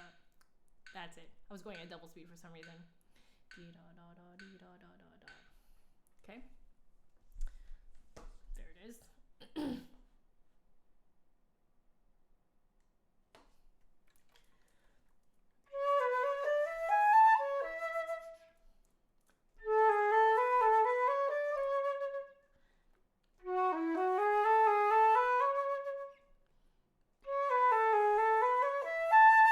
This is very typical flute parts, by the way. This is like counter melody type stuff.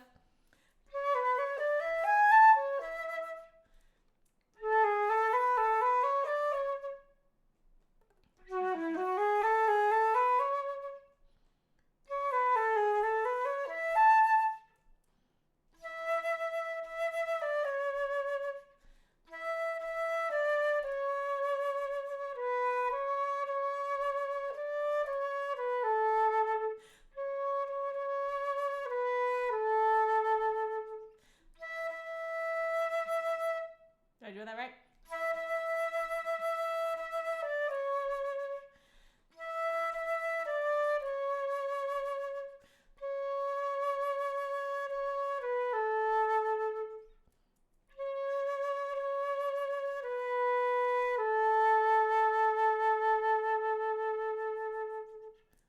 Cute. Okay.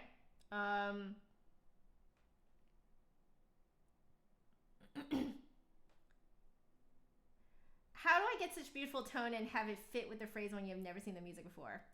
Is it impressive? Thank you very much. You get used to seeing it. So you recognize almost like musical tropes, if that makes sense. So the more you play this type of music, and the more you'll recognize when a certain type of phrase is showing up. So like it's experience. That's basically what I'm saying. But let's keep going. There's lots of long notes.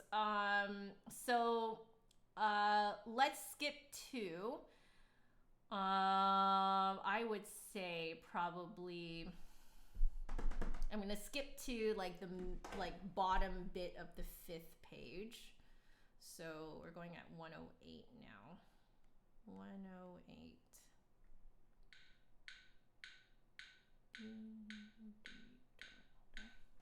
Okay.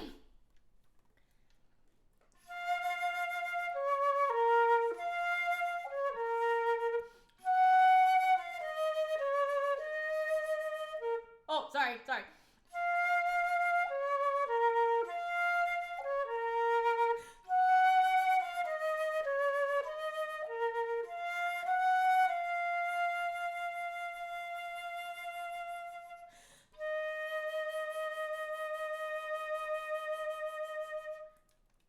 There's supposed to be a multi-grit in the end there. I don't like how I played that. I think it's too choppy. So if I think of it more as So if I think of it more 1 beat per bar.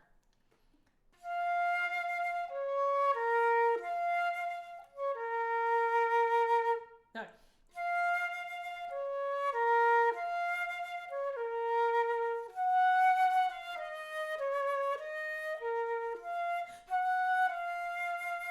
I wouldn't breathe there.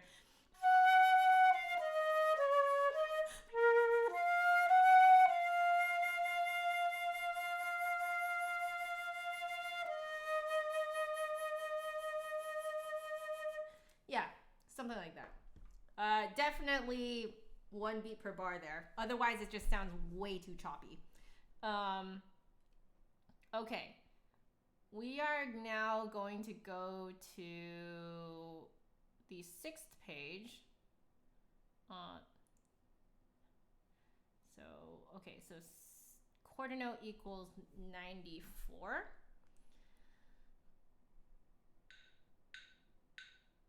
Okay, I'm gonna start at L. Sorry.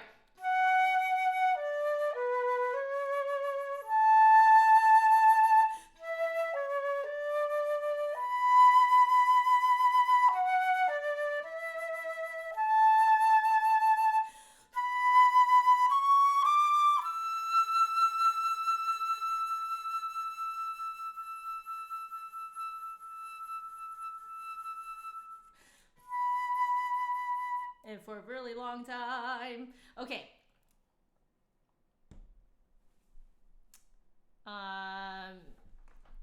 So quarter note equals 78. Da, da, da, da, dee, da, da, da. Okay.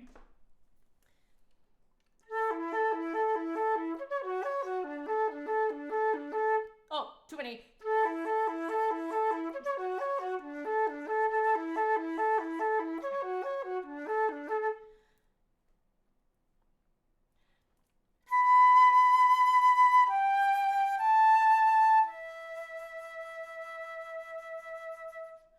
Cool. Okay. Lots of long notes. Okay, 71.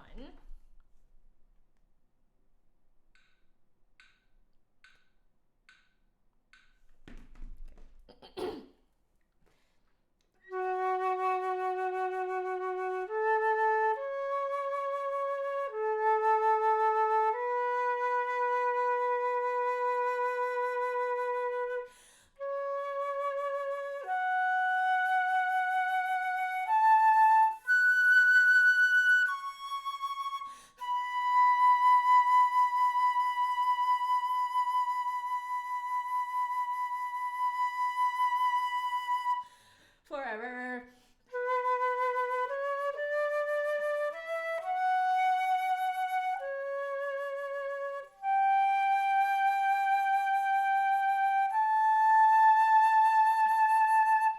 Okay, lots of long notes.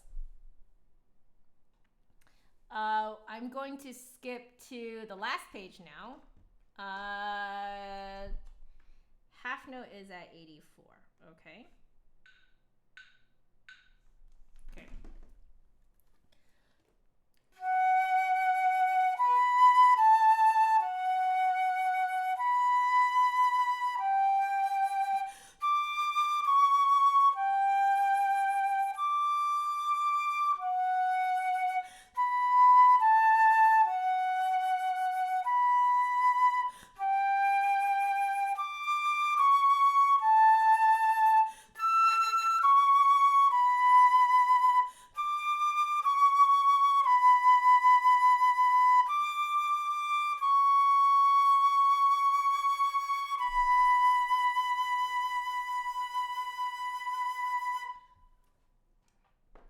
Hey. So yeah, this is Avatar. Yeah, so music for second flute was it and clarinet? What was your username here again?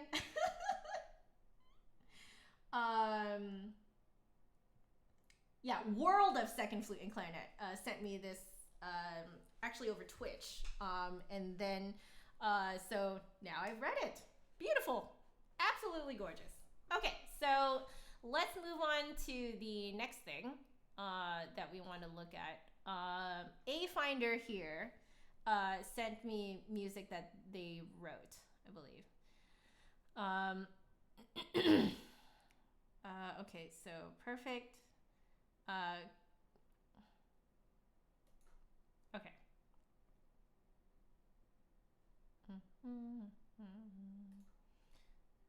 So let me.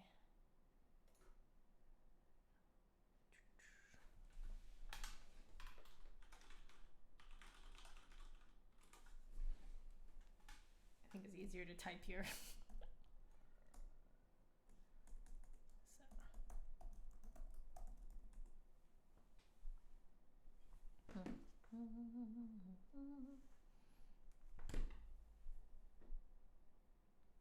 Oh, A Finder, you have to give me permission to see it. Because I think you might have it on private right now. So give me permission to see it. I can request access.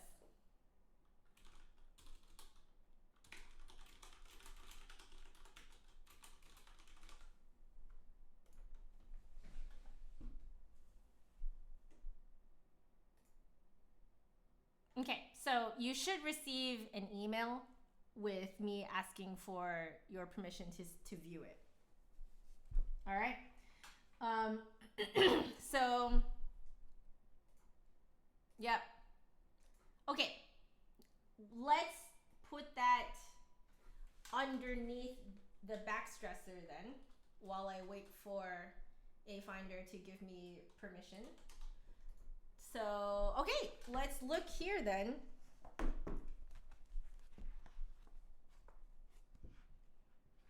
My streams are way better background. Thank you, Magic One Kichi. All right. So, Lisa, we're doing this. I'm just gonna grab my little stand here. Okay. Gonna get situated. Okay. So, you were saying last few pages? Okay, what's on the last few pages? Star Wars! Star Wars! Is this okay? Princess Leia's theme?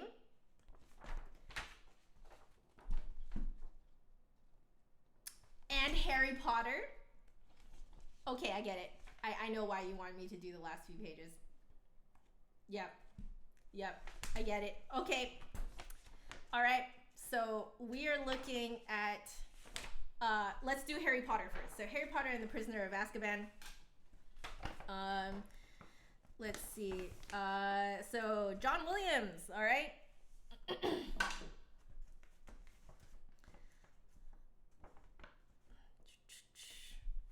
All right, so this is from the Suite for Orchestra, Hagrid's Friendly Bird, bars 127 to 150. All right, you gave me permission, A Finder? All right, let's open it up again. Perfect. Excellent. This is great. So I will, I'm going to download this.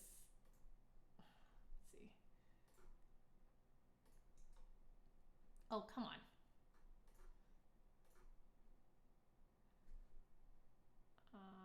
Right, so I'll put this here.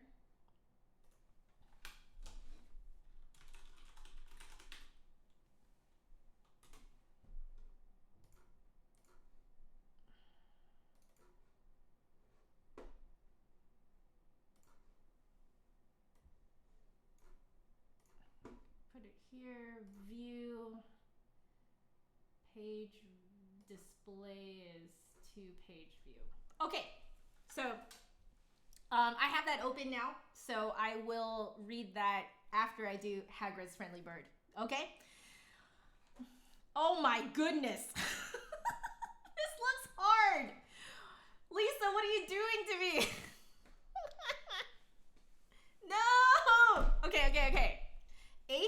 is at 154. Yeah, that's not fast. I'm gonna have to practice this, man.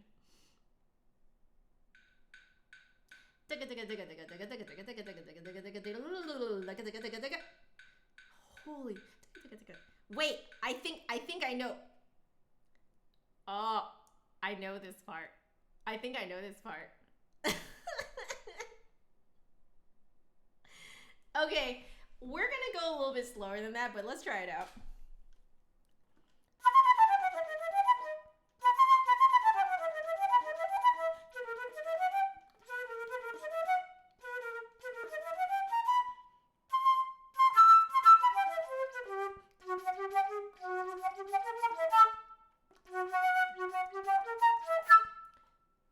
Um,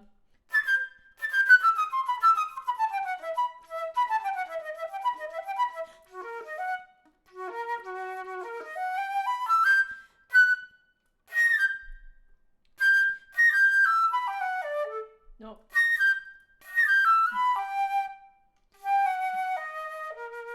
Okay, so those carry through.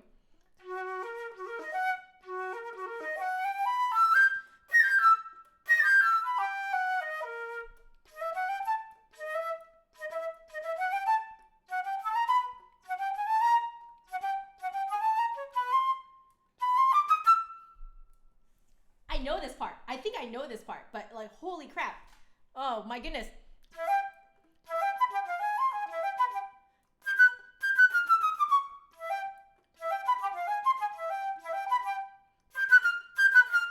Mm.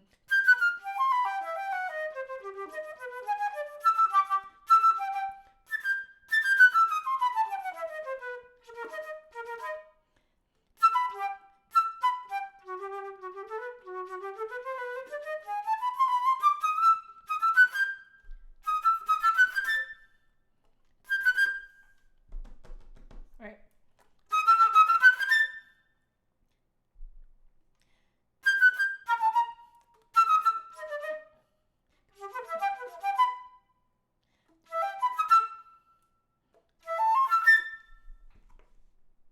All right. I think I know this. You guys will recognize it if I can play it at tempo. So, you know what? Let's read A Finder's duet first. And then you know what? I want to do a small practice session on the Harry Potter one. This Hagrid's Friendly Bird. Yeah, because I want to hear it done nearish to tempo, because then I think you guys can actually hear where it's from. But okay, let's see what A Finder's duet sounds like.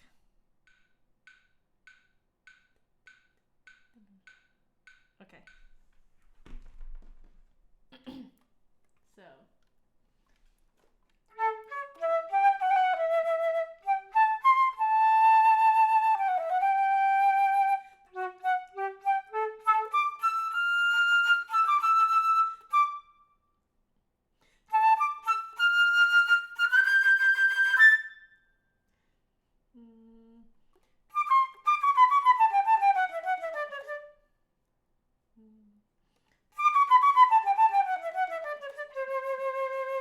So 80, so it's a little bit slower. So yeah.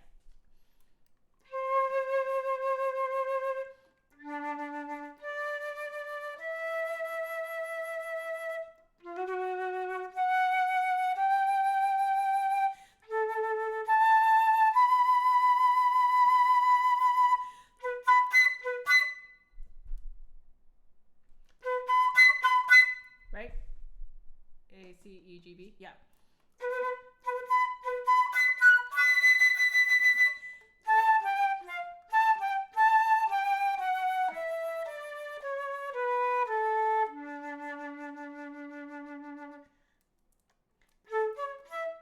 So D, S.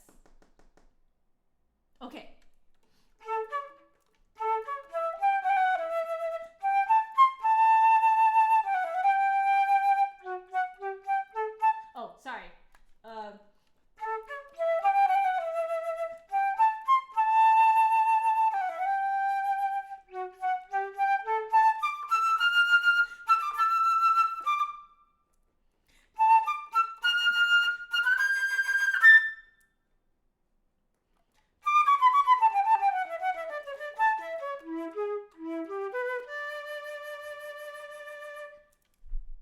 Yeah?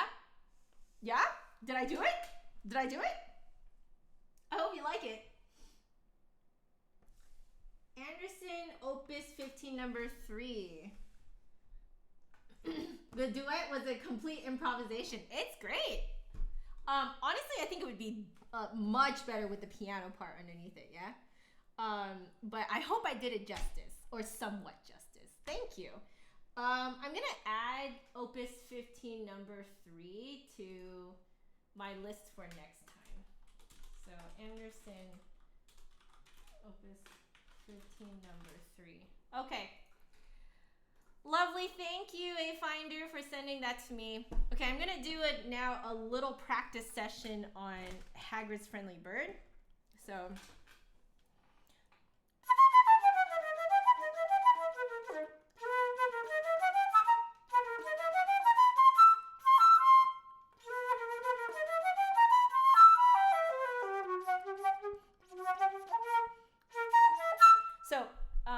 The reason why I'm making so many mistakes is because my brain is like trying to predict what is coming up next, but it's incorrect, hence the mistakes. So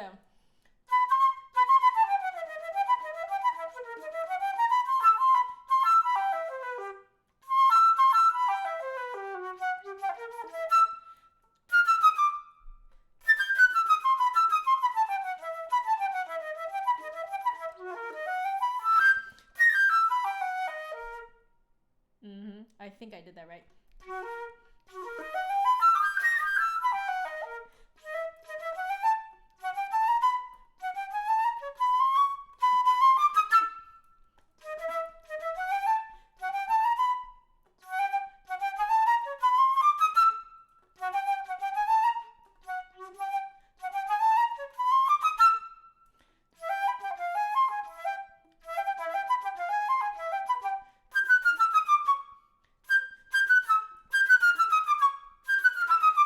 So it's like, okay, got it.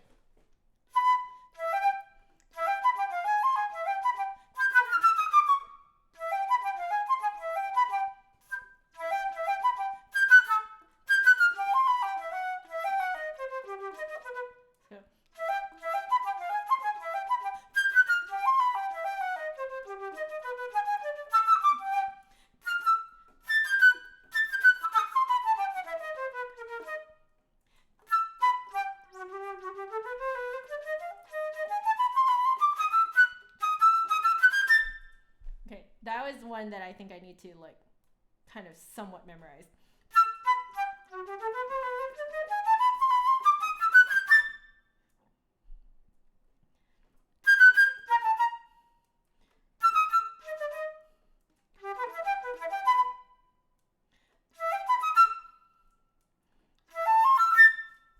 Okay.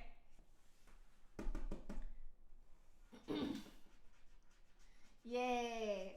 I'm glad you liked it, A Finder. Okay.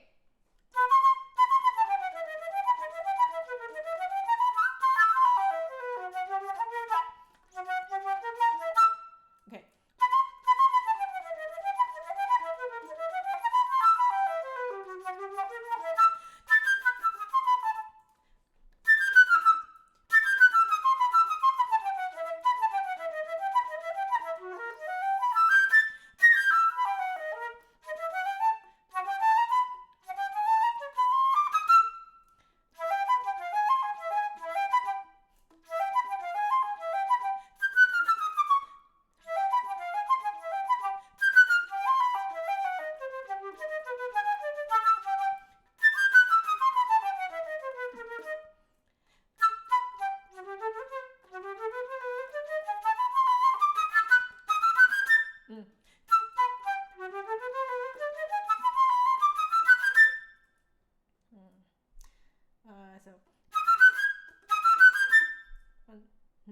There we go.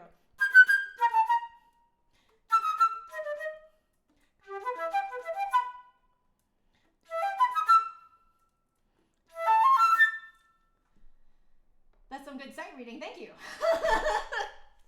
I'm actually like somewhat practicing this now. I have an idea that maybe after I'm done the e-bear, this might be fun to memorize. Because I think in order to do it fast enough, you have to have it memorized. This thing goes at eighth note equals 154, which means that you're going more like, I think you have to have it memorized.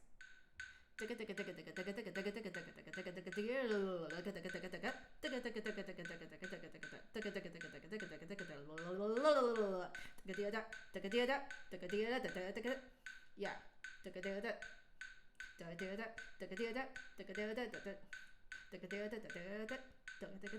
Like, I have to do this the way that I am learning the e-bear.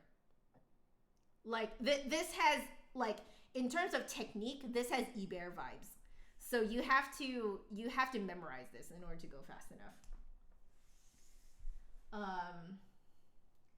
Are you fanboying a lot, A-Finder? I mean, I'm very flattered. Fizz Rose is asking what flute do I have. This is a professional model Brannon. So got it a long time ago, like 12 years ago now. It's very old. I believe I saw that Lisa wants me to do the let me think.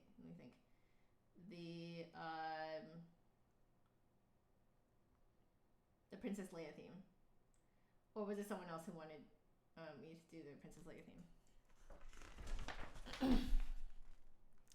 So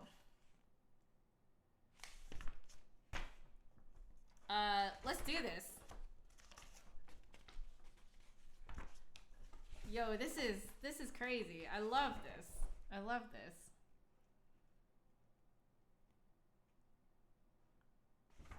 This is fantastic. Okay, so that will be a fun one to memorize. I don't think there's any way you can play it at speed sight reading. No way, man. So that one needs to be memorized.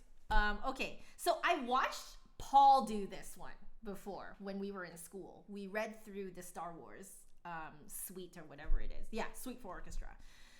So let's see. Suggested tempo is 63 to 66-ish.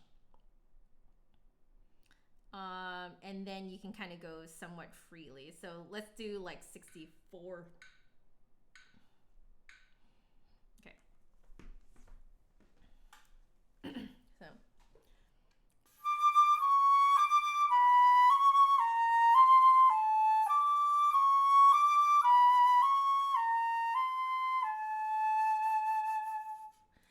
Poco rubato though.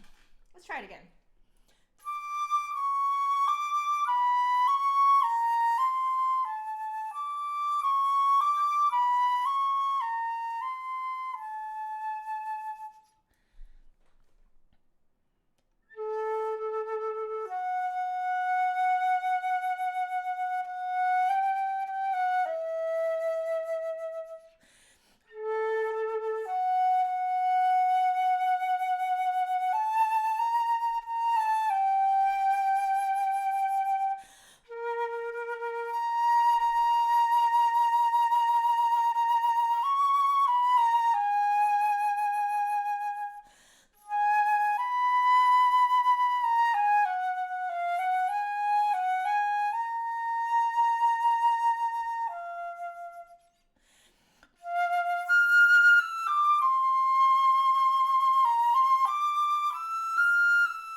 I need to practice that last bit there.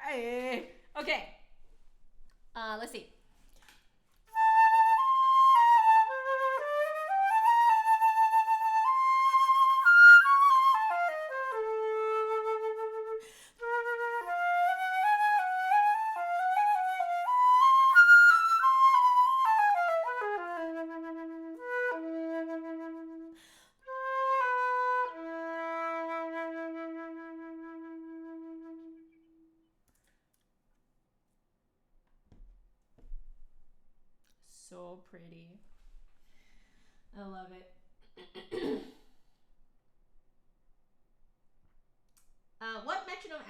application do I use? Unfortunately, this only is available on Android, but it's just called Metronome Beats. And there's so many metronome apps out there. I just happened to find this one, and I've just kind of stuck with it, just because it's just convenient for me. It has a ball motion type of kind of visual aspect to it, which I find extremely helpful. Ball motion metronome, I noticed, tends to work the best for like very visually based people like myself. Yeah.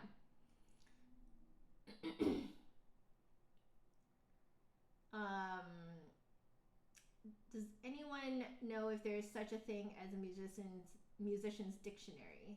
I had one. I think I did away with it though, because I just ended up Googling everything. You love this Star Wars melody?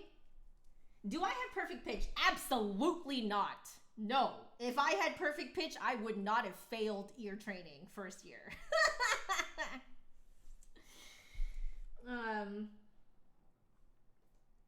Yes, please send that recording to me. That will be so cool. Oh yes, send it over. I have to see that. All right, see you later, Chestnut. Laters. Okay, so let's see. Warhorse. Okay, let's do Warhorse. So it's the last thing on here. So this is freely, then at bar 5 is like at around 56. Okay, so I have not actually heard the soundtrack. Okay.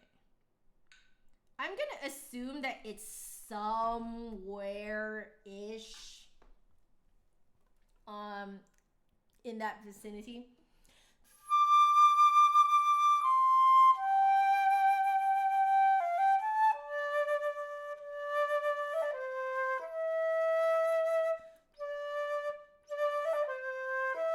Okay.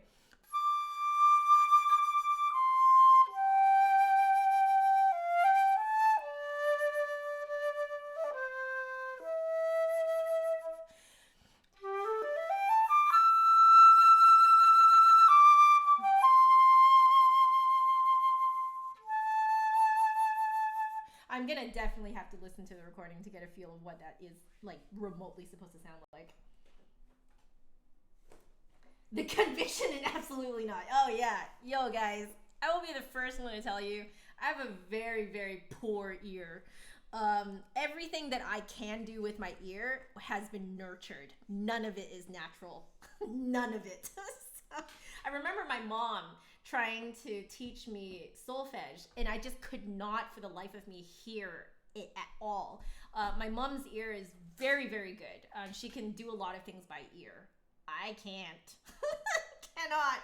I kind of guess, like if you give me the key, I can sort of guess based on typical chordal progressions how it's supposed to go. So I'm actually more so guessing music theory than I am doing it by ear, if that makes sense. Yeah. Okay.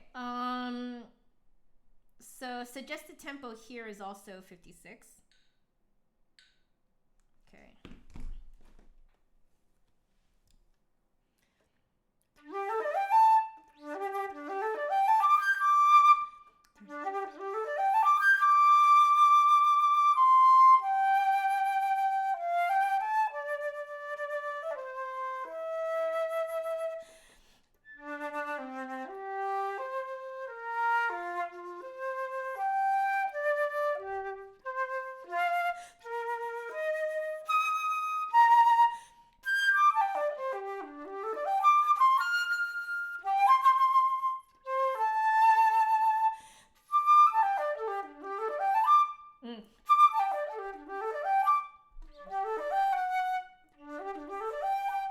I keep wanting to go back up to the D.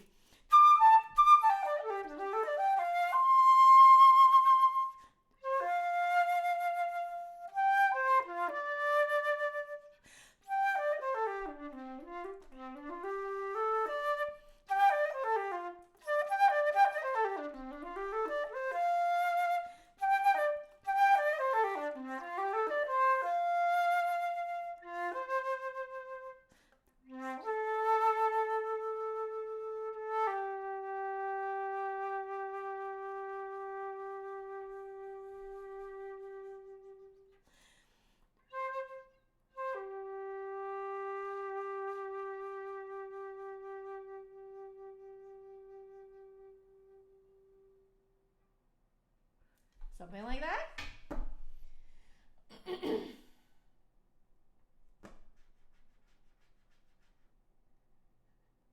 You also get annoyed when people bash a desk and say, "What pitch is that?" Oh my gosh, yeah. It's essentially, it's like, I did mention this in one of my last videos that I made before I took my break, that I don't like it when people essentially treat me like a monkey, like dance monkey dance. You know what I mean? Where they're like, they just kind of randomly start testing you and they don't realize how just annoying it is. Now, I am, with this sight reading stuff, I'm inviting you guys to challenge me, okay? That is a different thing than if you're just kind of merrily, living your life, minding your own beeswax, and then someone just comes in and goes, "What pitch is that?" Like, it's just like, oh, stop it. Like, I'm not your, tuner, okay? Like, oh gosh, I hate it when people do that. Anyway, I want to look at this a little bit more.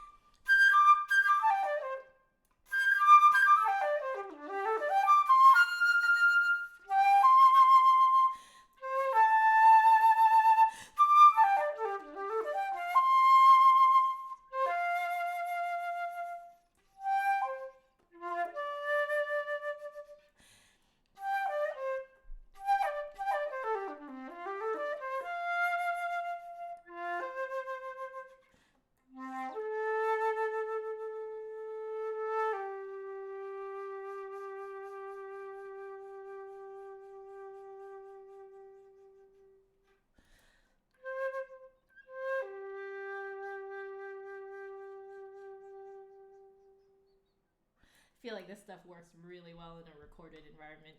Like Princess Leia's theme too works very well in a recorded environment. And all this stuff are soundtracks, So, oh, thank you for making me do that. Thank you, Lisa. Also, thank you so much for your generosity in sending this over to me. I do very much appreciate it. Okay, so we've done that one. What's next on our list? Flight of the Bumblebee. Here we go. So, okay, let's see.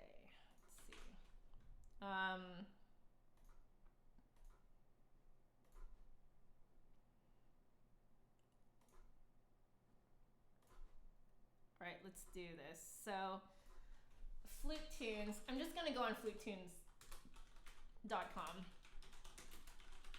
Flight of the Bumblebee.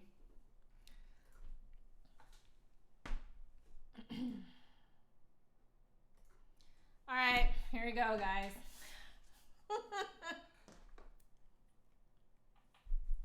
Yeah, seriously, Lisa, thank you. I do very much appreciate it. So, do I need my glasses for this? I don't know.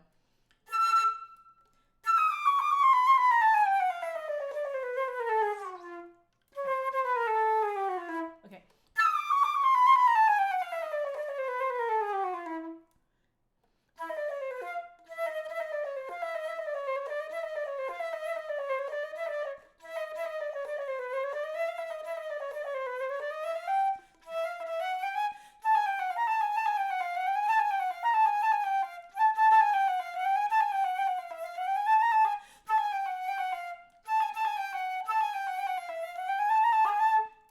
I do know I told my students somewhere to use B flat lever, and I think it's about to come up.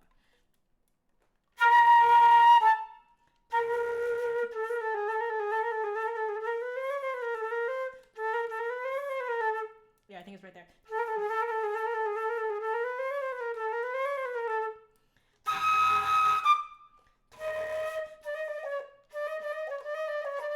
Oh gosh. Okay, I think I'm gonna cheat this.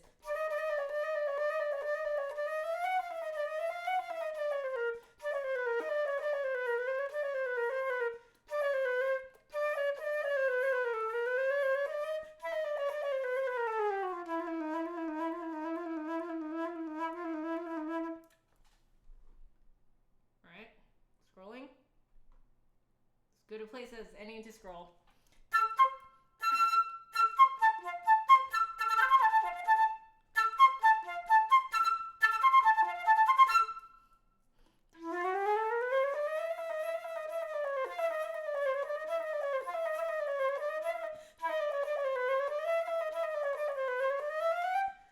I feel like I missed something.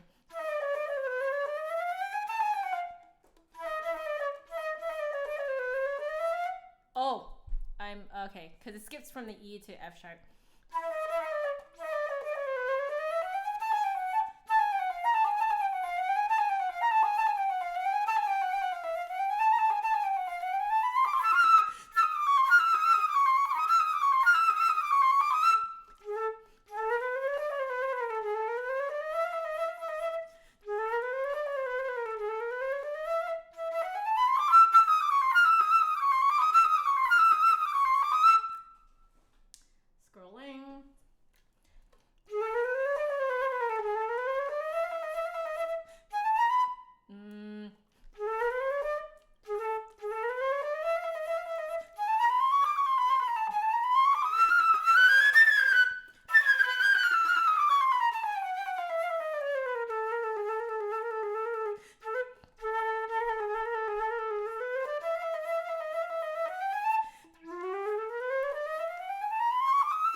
Does that work for you? Thank you. It is great chromatic practice. There is one bit that always trips me up where it skips in F natural. So it happens in the main theme part, I guess you could call it. So.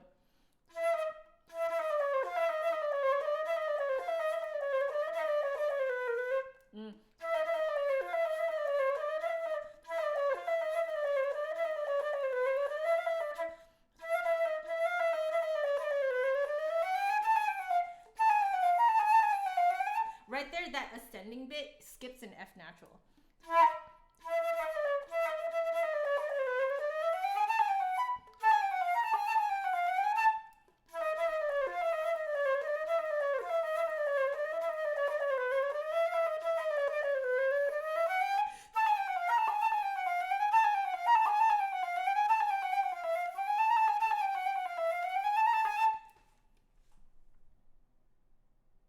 Better than expected. Thank you. I am feeling the condensation happening. So we're going to have to swab out. Give me a second here, guys. Give me a second. So there you go. That's Flight of the Bumblebee. I could probably practice it and do it much better. But, I do feel like it's easier now, especially now that I'm doing the Ibert. So the Ibert concerto by far is much harder than this. So if I put my mind to it and just spent a month or so memorizing this, I think it'd be fine. But yeah. Thanks, guys. Okay, so we did Flight of the Bumblebee. What is next on our list? Concerning Hobbits. Okay, so if you guys don't already know, this is like my go-to theme to test everything. So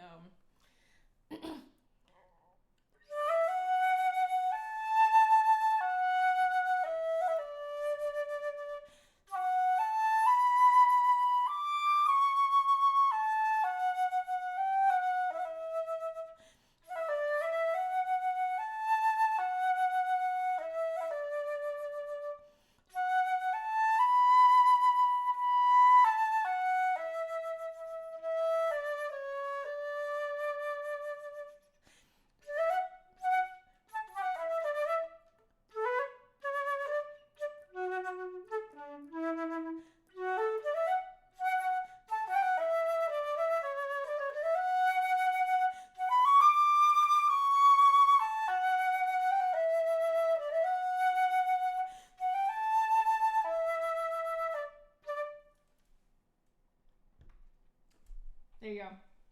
I am not the world's fastest flutist. My goodness. No way. No. X. No. I am not. You guys should see Jasmine Choi playing Flight of the Bumblebee. magnifico, if I may say. So, okay. All right. Concerning hobbits is done. Let's do Chopin variations on a theme by Rossini. So I'm gonna have to look this up. Chopin. Oh, guys, stay hydrated.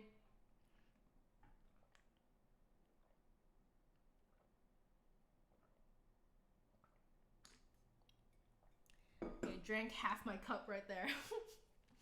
Okay, Chopin variations on a theme by Rossini. IMSLP.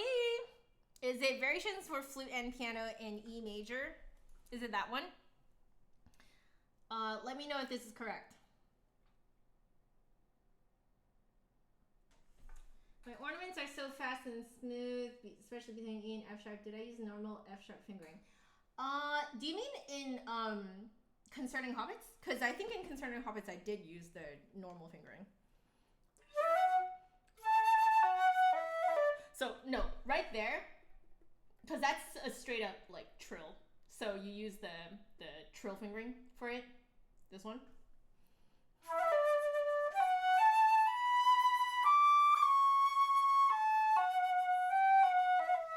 Yeah, right there is also the trill fingering. And also there.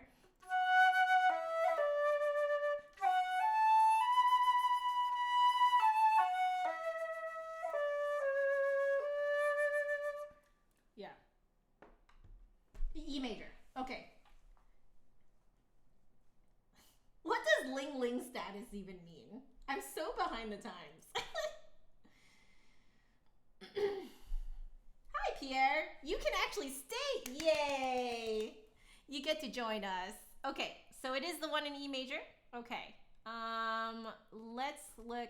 So this one has the complete score and flute part. Okay. Just waiting my like 15 seconds to download this. Yusuf, hello. Welcome to the stream. How are you doing? Hey, A-Finder, that's actually the next thing on my list. Someone else suggested the Chopin variations. Okay.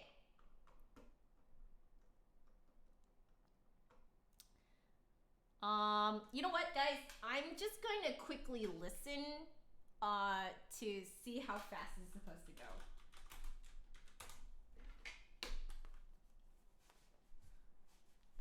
I think someone did it on like a wooden flute or a piccolo? What? Well, let's listen to the James Galway one.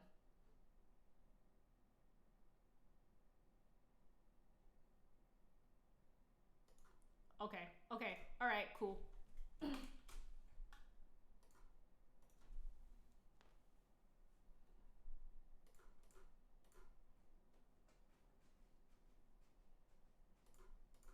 Okay. All right, here goes nothing. I'm set reading this. This is variations for the flute and piano on a theme by Rossini by Chopin.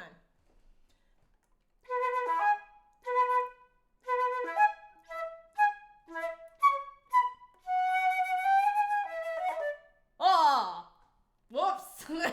Okay.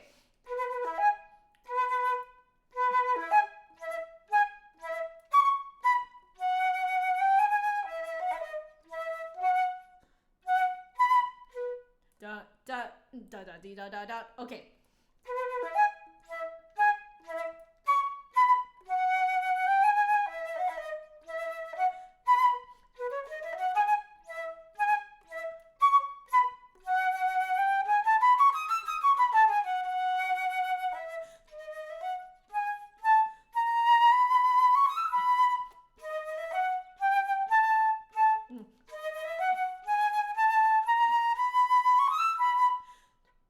I keep doing that too long.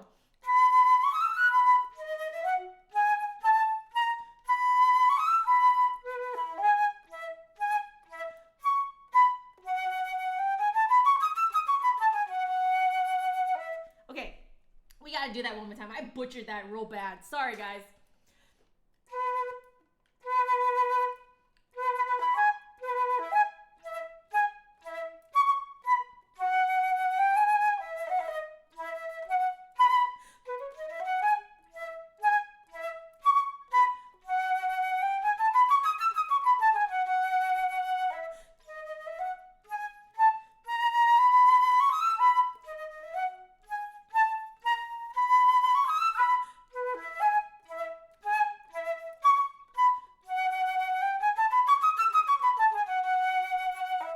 what? I'm gonna guess measure 12. Is that a typo? I think that's a typo at the end. It should be the same D da da, but it has just straight eighth notes.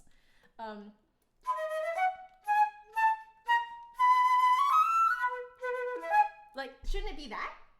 Like, I don't know.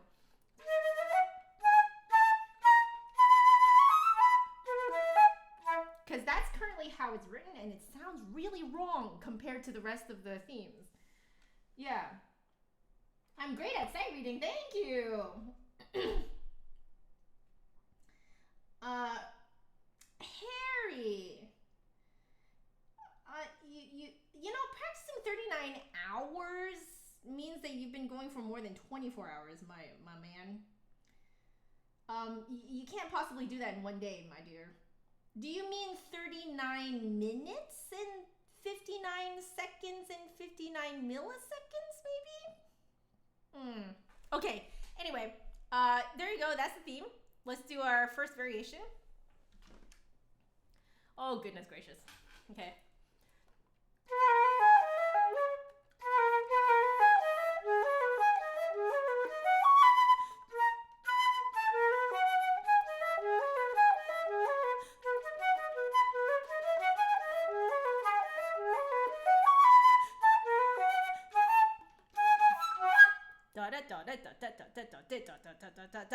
Why?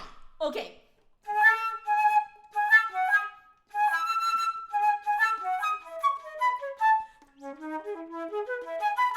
Okay, we has to do that again. Okay.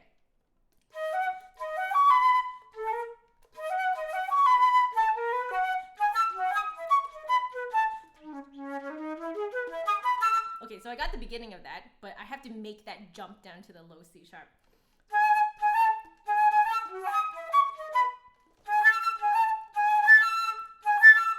Oh.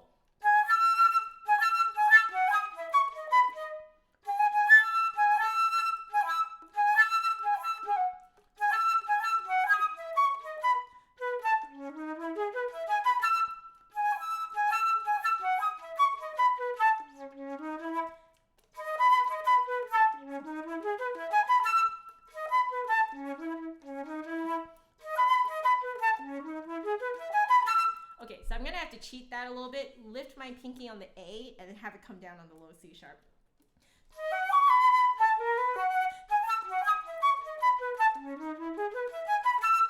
Boom! Did it. Okay, let's keep going.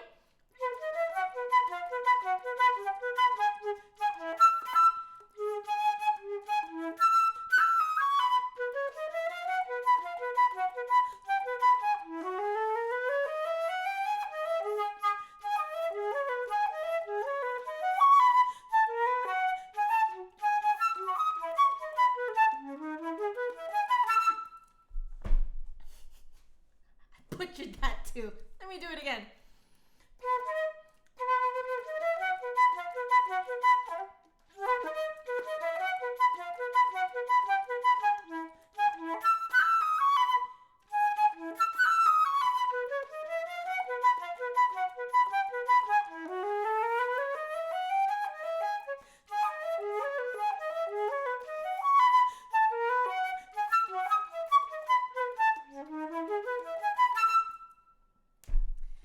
Close enough, guys. I know, I want to do it again.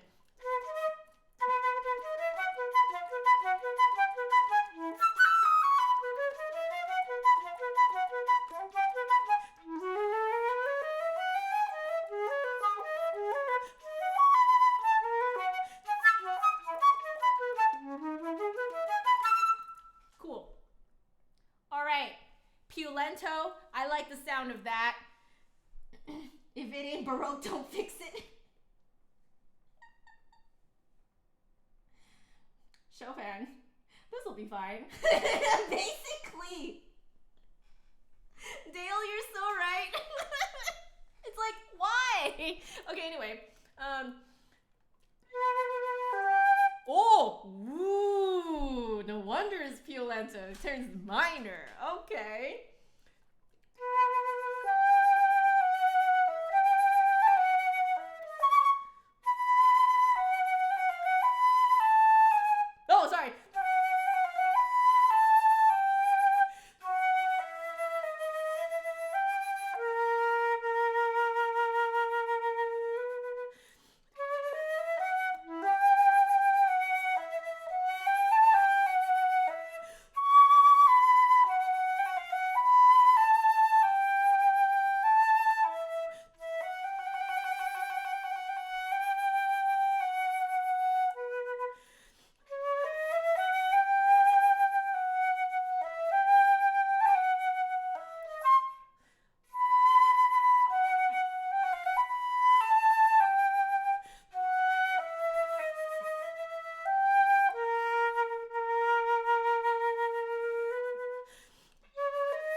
I'm going the right speed.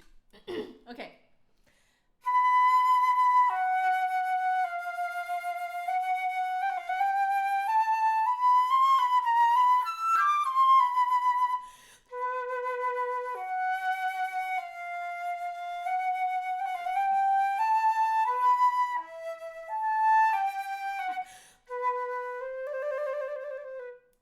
Oops, sorry, too long.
All right, guys. I need to take a little water break. I can feel my hand doing that thing where it's like going to lock up soon. And I need to swab out anyway. So let's just take a little break. But we just finished variation 2, and I'm not sure how accurately I did that. Chris, you are like Snake. You follow the like super sexy minor variation going on right now. Okay, the last movement is where things go crazy. Okay, so I definitely need to take a little bit of a break right now. I can definitely feel, how long have I been going? Probably more than an hour now. So let me take a break, all right? And then we will continue with this.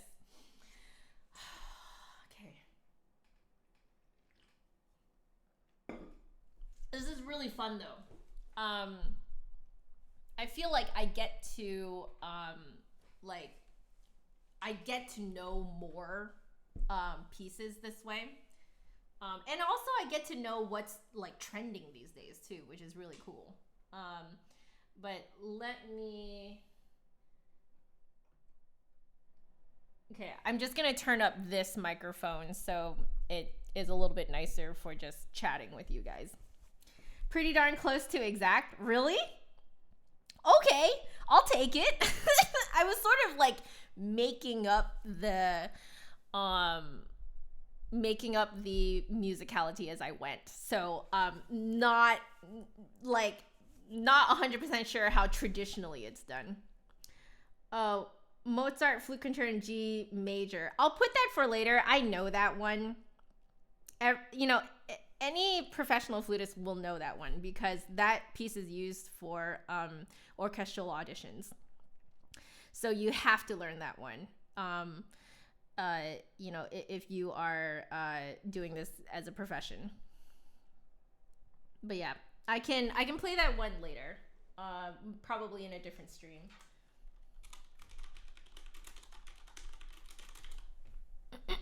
Yeah. Hey Melanie, I'm just taking a little bit of a break right now because I can feel my hand starting to get a little bit tired, so I need a little bit of a break and I can come back to playing.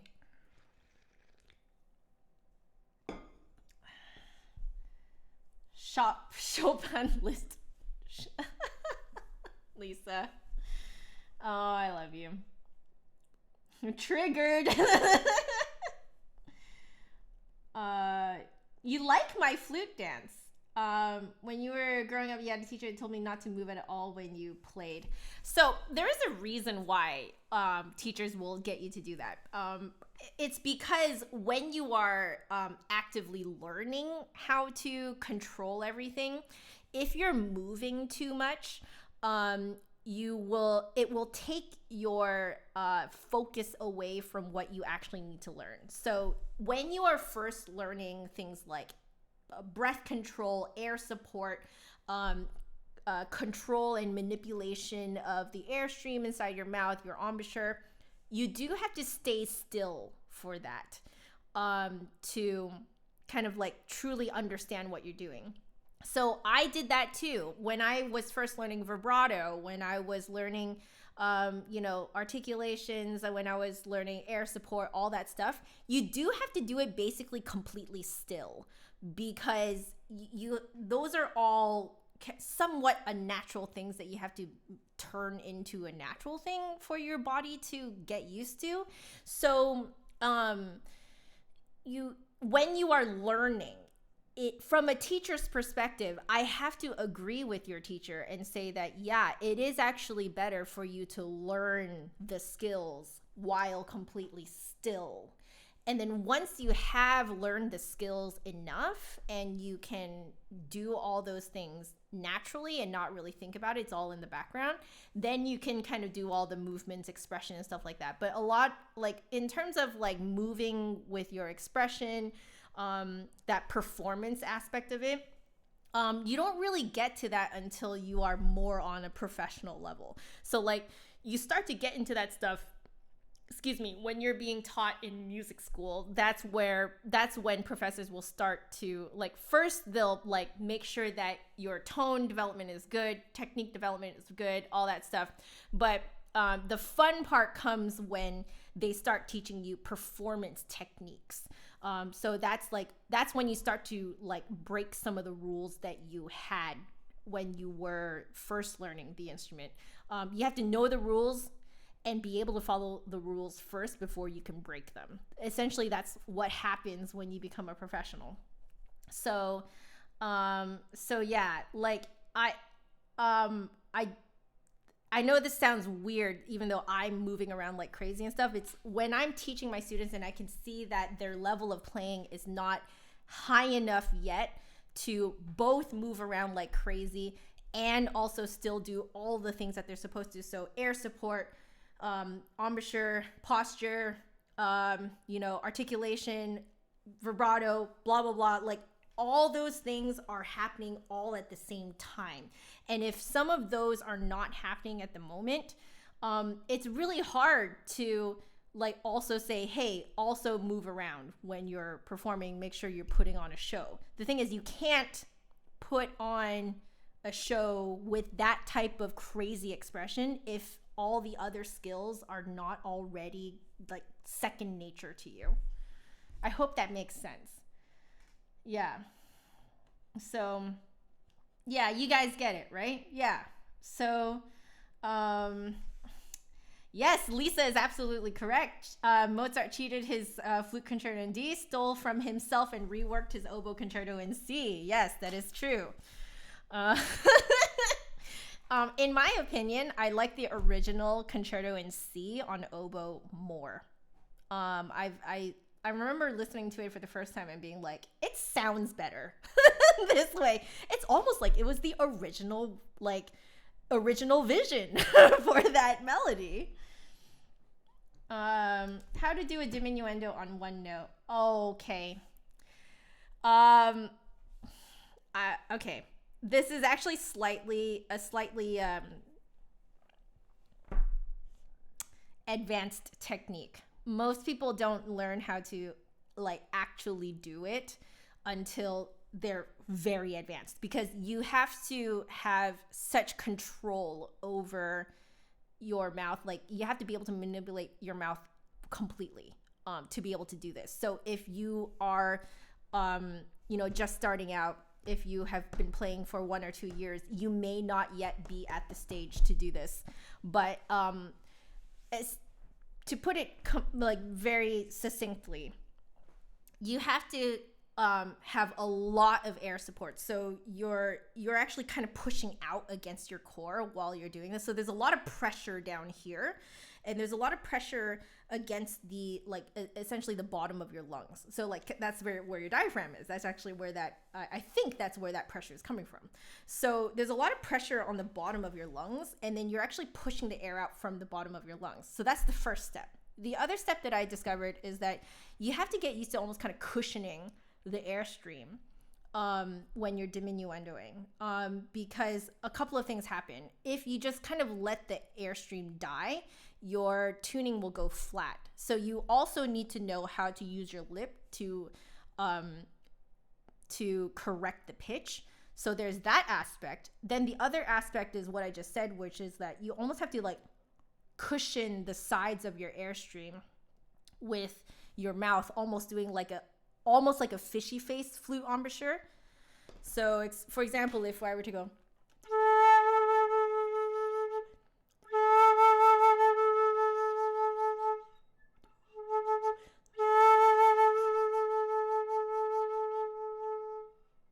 so there's like multiple things happening at the same time in order to make that happen. My favorite way to use this though is when it's on like really low notes.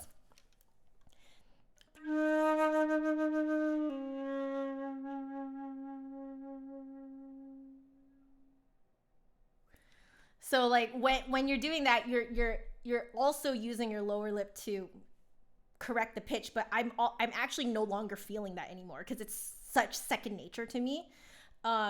What I'm mostly concentrating on is making sure I have enough support, and like the air that's coming out is actually very static, but it's cushioned by here, and you're using your lower lip to correct the pitch.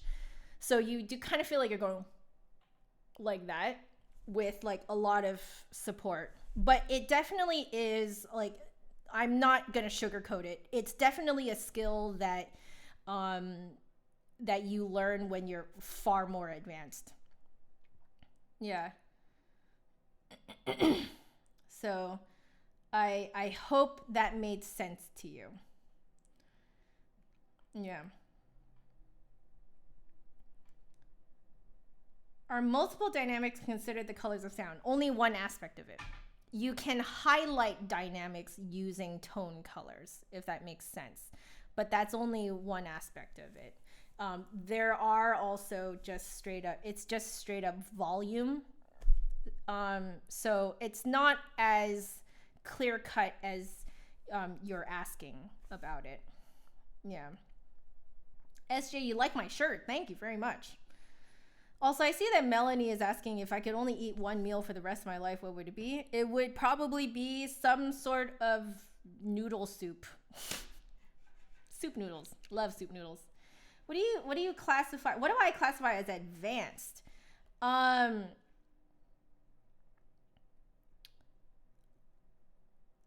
classify advanced as you have the ability to audition and get into music school. That's what I would classify it as advanced. Yeah. So when you're playing concertos, showpieces, big orchestral excerpts, at that point you're probably then at the level of like, that's when we can start talking about this really fun stuff about like tone color manipulation, how to die out Morendo style, Yeah. Macaroni and cheese. Yo, if I ate macaroni and cheese for the rest of my life, I would die. Oh, no. So tone colors, part of it is that you have to find a way that you hear it. So it's like, how do you hear the difference between something that sounds like and right? So it's like, how do you hear that difference? How do you interpret that difference? Like, sure, one is louder than the other, but it's because the richer version is just by default a little louder than like a more hollow kind of thin sound. So yeah.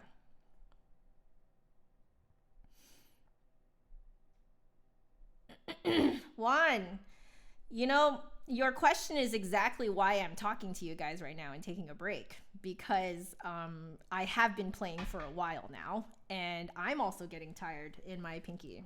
So I do notice that it's just it's just the thing that happens after I play for a bit over an hour. I have to take a break. So you should not actually play nonstop for hours at a time. That's not good for you. It's the equivalent of staying in one position for too long. You need to move. So I am at a sit-stand desk right now, and the purpose of a sit-stand desk is so you can like alternate between sitting and standing. So in that same vein, you should not just be playing the flute in one position for too long. From what I hear, it's recommended that, like, for example, at a sit-stand desk, that you sit for half an hour, stand for half an hour, sit for, and you just kind of alternate, like that every half an hour. So I end up doing more like right now I'm just kind of sitting, but at least I'm like, turning and talking to you guys and, playing the flute a little bit. But yeah, so when I'm teaching, I do kind of like every other student is standing and the students in between are sitting, so yeah. Tips for playing the flute with tiny hands. Oh, you've got my problems basically. So get your gadgets, thumb port, finger port, maybe get a little extension on the index finger. Prop your elbows up, because that helps prop your hands up over the keys more. Those are my quick tips for you. Yeah, so you do need to not play nonstop. Some people almost, kind of brag about like, oh, hey, I played nonstop for this many hours. The truth is that's just physically not good for you. That's not healthy for you. Don't do that. Like, at the very least, do what I'm doing, which is take like somewhere between 10 to a 15-minute break. You can kind of let your body sort of reset, It's in the same vein as like you should not work out nonstop for like 3 to 4 hours. You need to take breaks in between. You can work out for several hours, but you have to have breaks in between, right? Same thing. It's just physically, it is not good to stay in one position for too long. Yeah.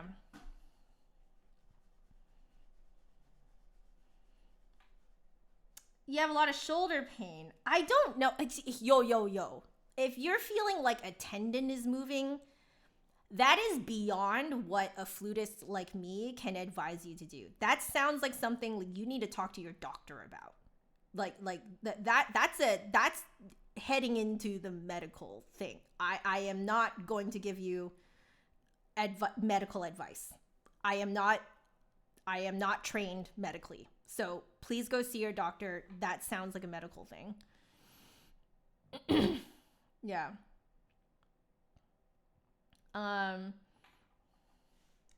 Any military band pieces like Lincolnshire Posy? I've actually played Lincolnshire Posy, so I'm sorry, I would not be actually sight reading that.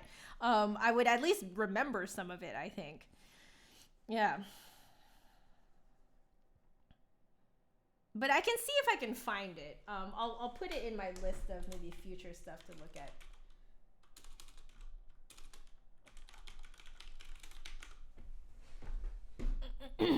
Yeah. So having an inline flute with a fingerport renders the fingerport useless. Oh, that's unfortunate.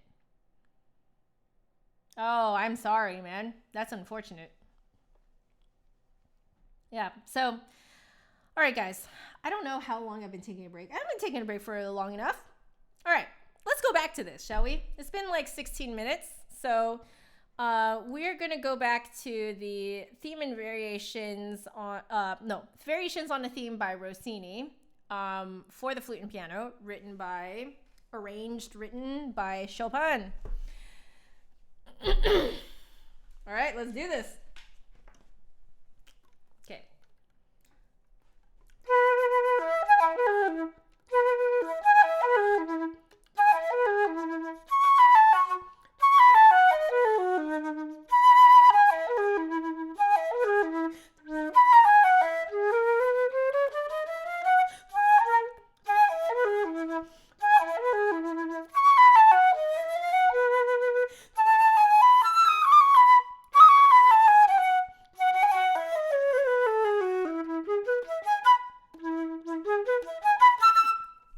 gotta do that one more time, guys. My goodness.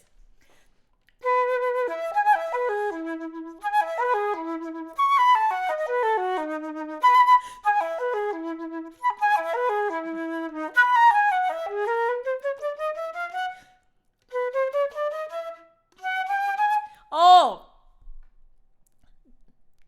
the F natural is also skipped in here. Why?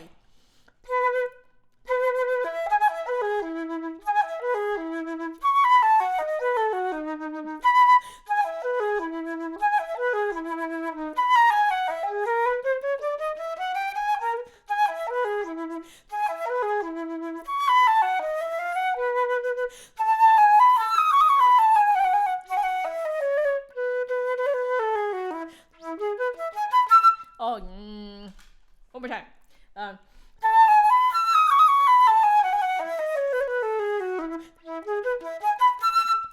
So this does say vivo. I wonder if, yeah, I really should go faster.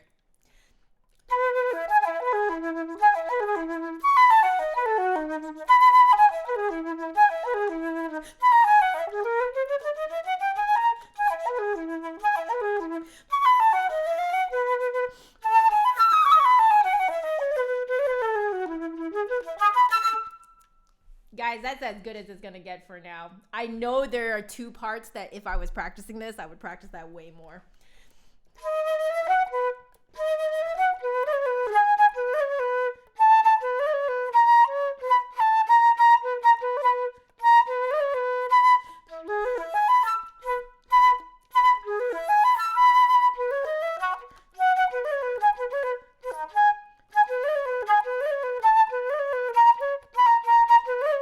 That is such a weird fingering. My goodness.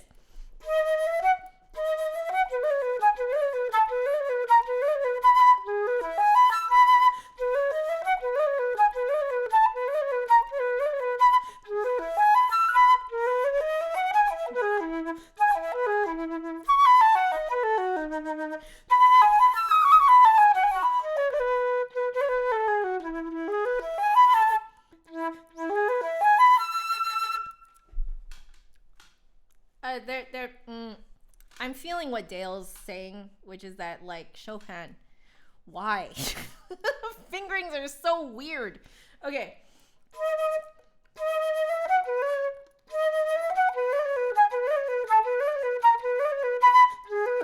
Nope. I just realized it's the other trill. That's why.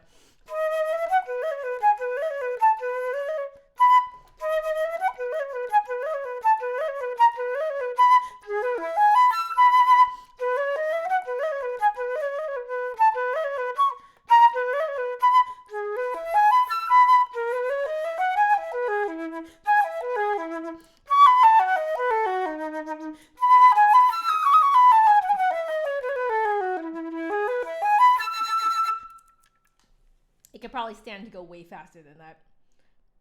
Okay. Variation 4. Am I really at the end? Is it only 4 variations?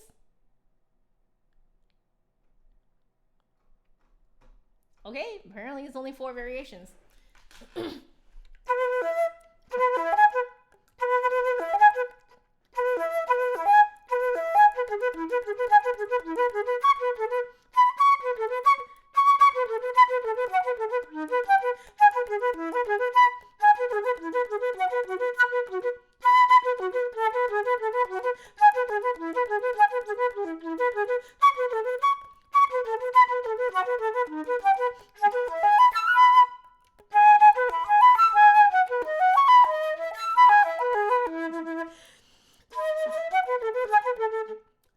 I love that it specifically says staccato.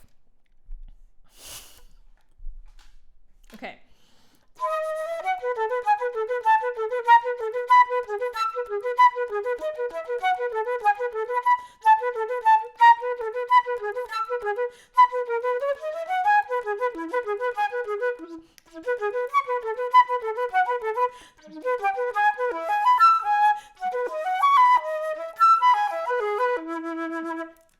This probably can go way faster than that. Am I right?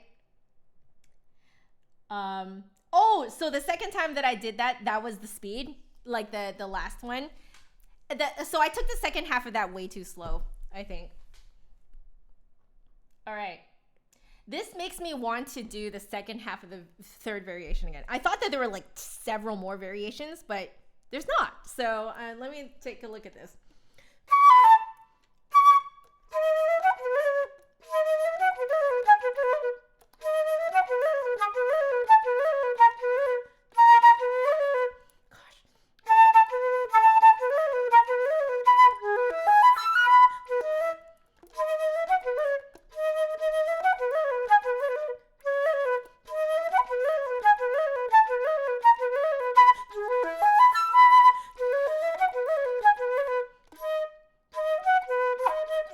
Oh gosh.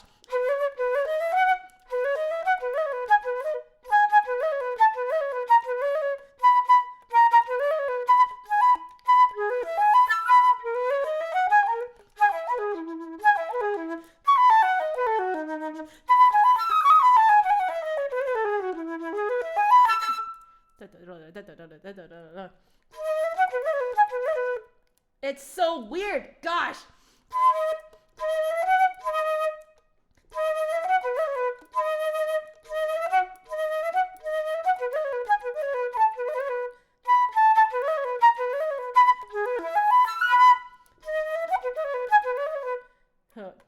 Okay.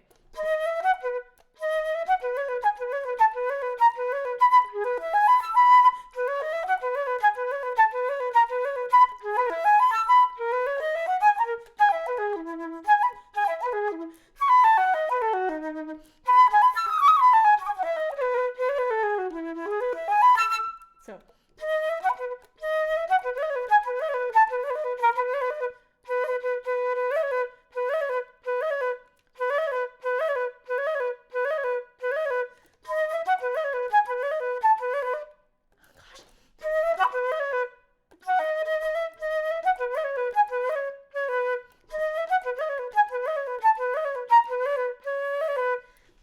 like I keep wanting to do the trill on this side.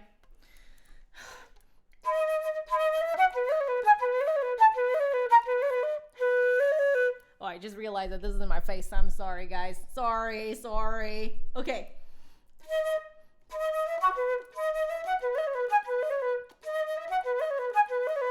Oh, I also did not turn up my room sounds. There, that should probably sound a lot better.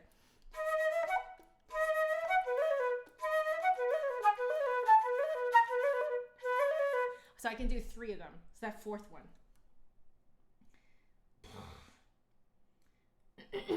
Yeah, exactly. You're basically using yourself as your own second flutist.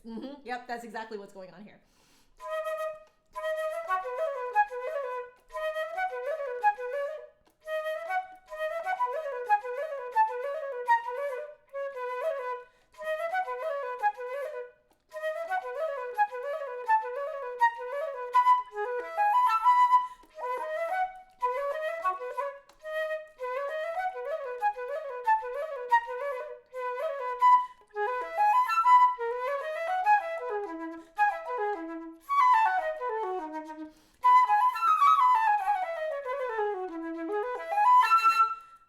I'm almost there, guys. I've almost got it.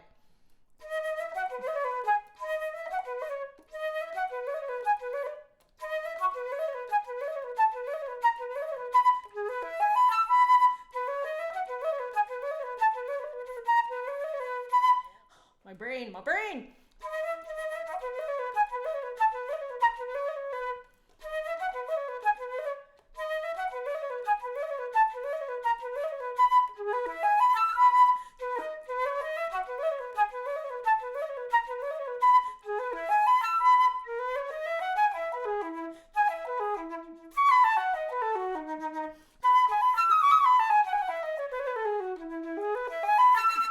I kind of did it.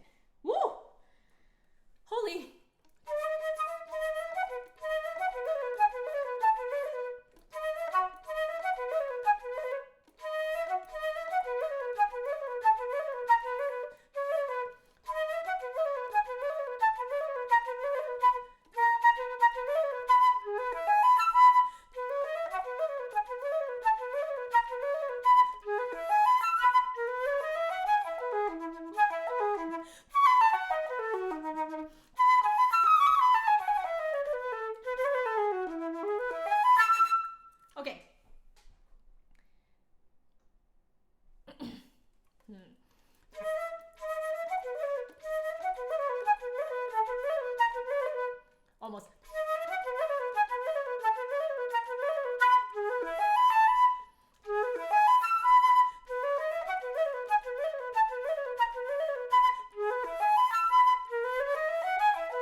Oh, you guys are great.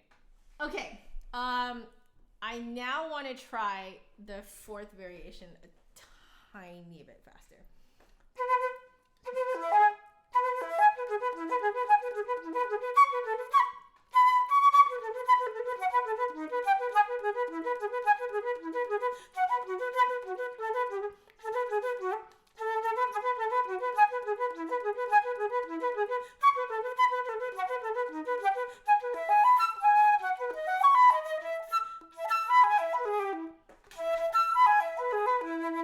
Okay.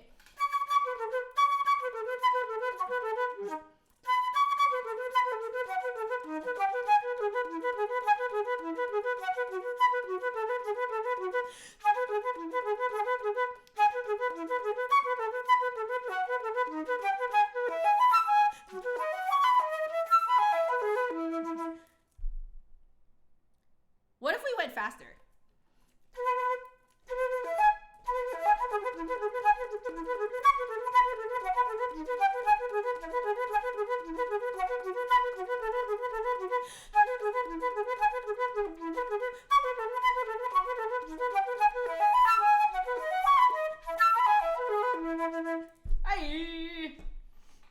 Okay. Let's see about the next bit.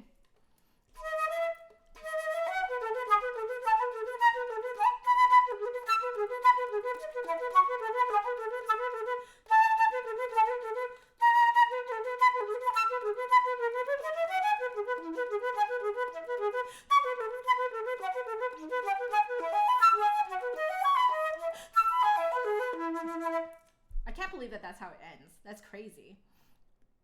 Like, I feel like it should have a more triumphant ending, you know?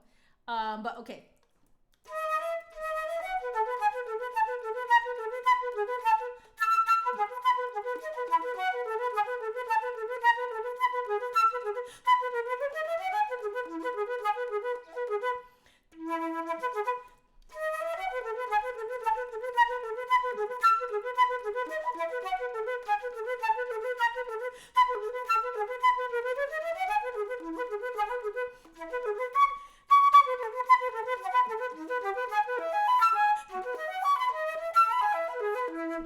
Oh, I hit my other camera. I'm gonna put that on the side. Will I play Piccolo in this stream? I'm looking at the time and thinking probably not. Oh. Okay, so there you go. We're gonna call that good, I think. So based on how I feel, I think this is a great spot to take another little break. So I finished the ones that we said that we wanted to do today. So I have a little list going for the next stream, which is probably going to be on Monday.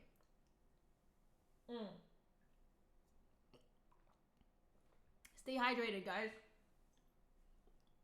If you guys have been watching this whole time and have not had enough water, drink some water. So, I am going to just go real quickly for another bathroom break, get some more water, and then I will come back and hang out with you guys some more. So hang tight. I'll be right back as soon as I can find my cursor. There it is. All right. See you guys.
friends, I'm back.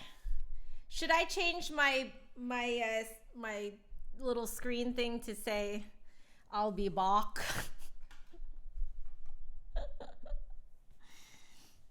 um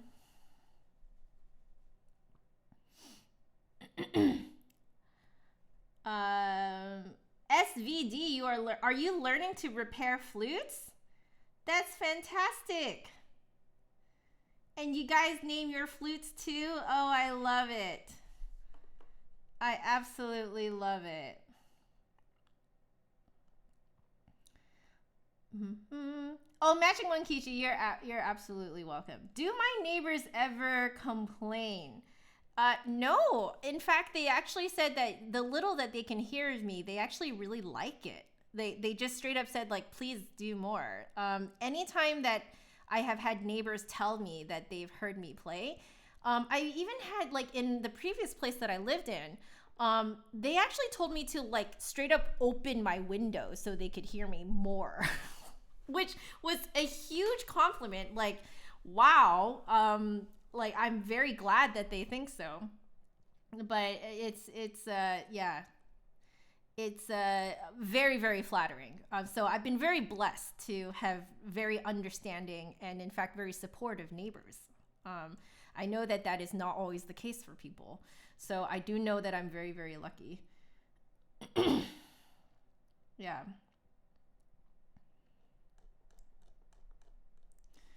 So let's see.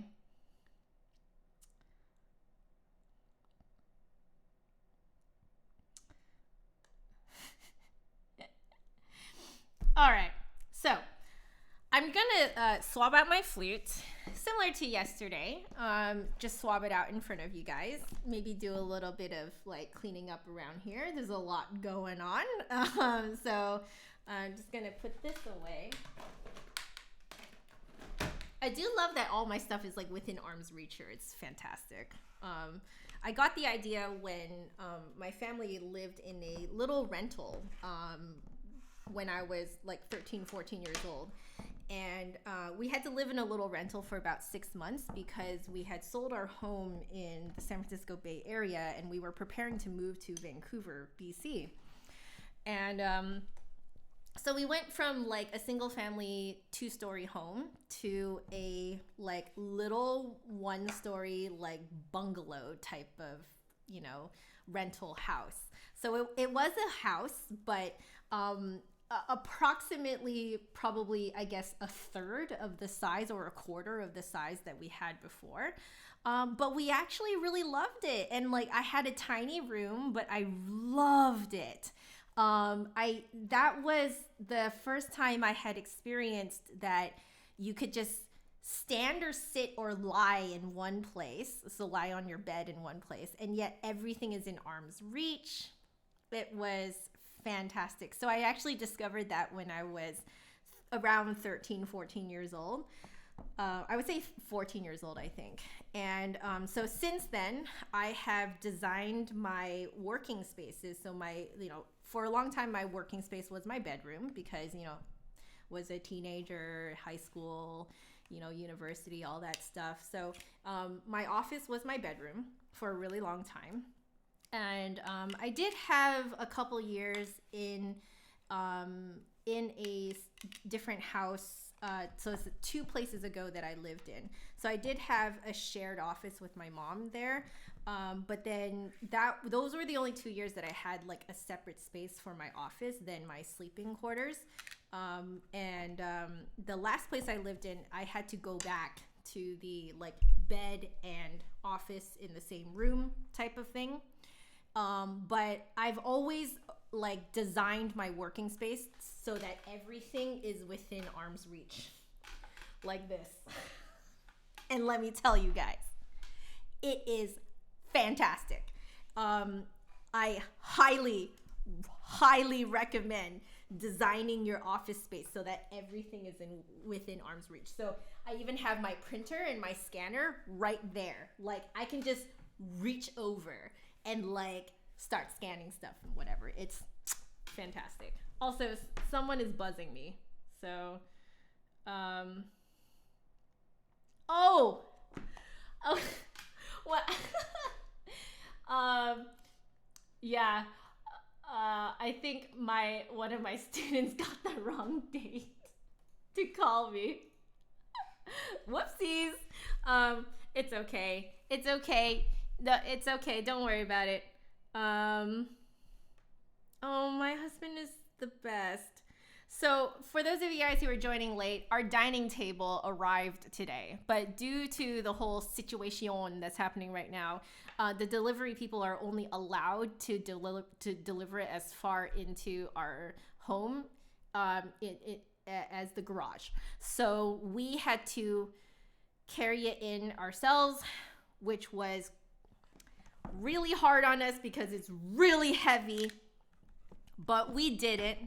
And my dear husband right now is asking me if I'm doing okay.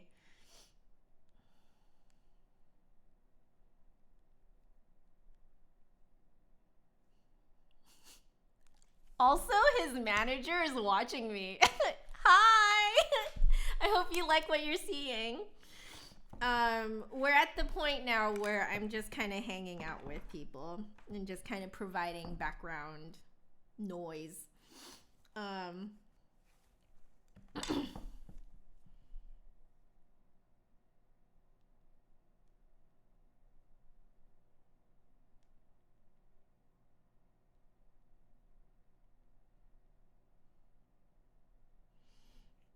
Lovely. Okay, so let's see. Great. Okay, so let's see. What shall we do? So what I like to do when I'm doing like a really thorough swabbing is I use my silk cleaning cloth to kind of like mop it up, because that's essentially what you're doing. You're mopping the inside of your flute. And then I like to use my flute flag simply because I have it. So you see how like it's it's flat up here. See that? And what that does is it allows me to reach into like the corners of the top of the head joint. And it kind of gives a much more thorough mopping. So, yeah, that's what's happening right now. Oh, my hubs is asking how the stream is going. It's going well.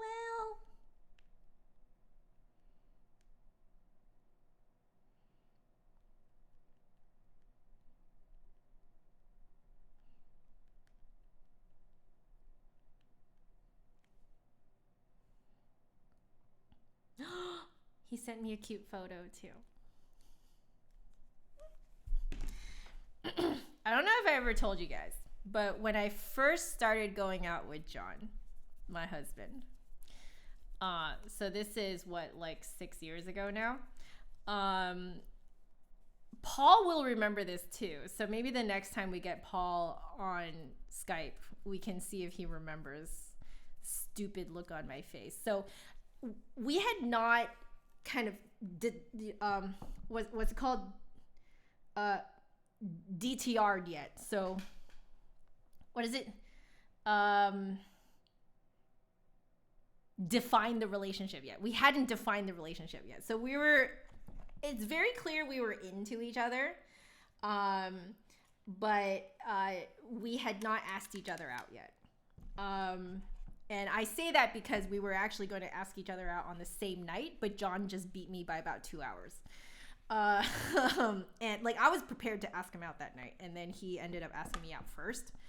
But anyway, when we were still in that not defined relationship era, I was visiting Vancouver, and I was hanging out with Paul, and then he went to go get a haircut, and so I waited for him at a coffee shop. And so I decided to use this coffee shop time because I'm like by myself and waiting for Paul anyway. So I was like texting John. I was just like, this is what I look like when I look like this. I was just like, like this. And I was so into my conversation with John that, tabletop mage, you are here. Oh, you poor thing. Are you sick? Are you sick right now? Oh, I'm so sorry. Okay. No, I do want to tell you guys the rest of the story. So I'm just going like this. I'm so into the conversation, the texting conversation that we were having, that I didn't notice that Paul was got done with his was finished with his haircut, and he slid into the seat in front of me, and I still didn't notice him. I was going like this, and I still didn't notice Paul. And then he was just like, because I had already kind of told him that there's this guy called John, and so he slid into the seat in front of me, and he's like, is that John? That's how he got my attention. I was like, ah! Didn't even notice that he was there. But yeah, there you go. That's my story there with, I'm still the same. I'm still the same now. I'm sure you guys just saw. Nothing's changed much. But anyway, Tabletop Mage, how are you doing? Us peeps over on Twitch have been wondering how you've been doing. Everyone knows about your amazing puns. I love your puns. I'm so glad that you caught me here, though. This is fantastic. I've been waiting for you to come back in, so I could check up on you, see how you're doing. Yeah. So, let me see. So you're doing good. Okay, you're not sick. Good. Oh. Okay, flute flag. You guys can actually just straight up, I was actually talking about this morning over on my Twitch. You guys can just straight up order it for, I think, I'm not sure if he's changed it or anything, but you can look up Roger Holman. He still has his website up. I think he's still selling these. So you can go straight up order it from him. He's a little bit, the payment system is a little bit old fashioned, but totally works. So, yeah, look him up. Roger Holman. All right. Yeah.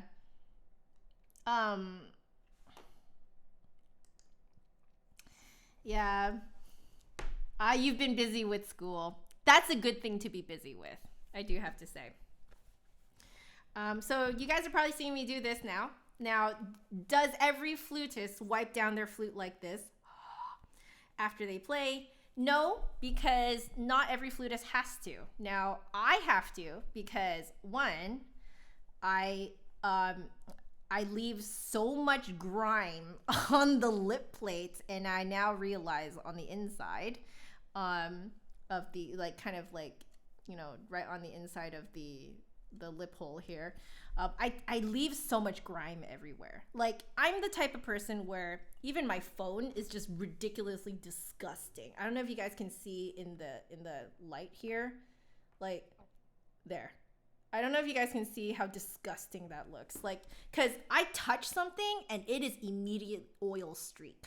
So I have to wipe down my flute, or else the acidic content in my sweat will cause the stainless steel to rust. Yes, my friends, I can indeed make stainless steel rust. 'Tis the power of Joanna.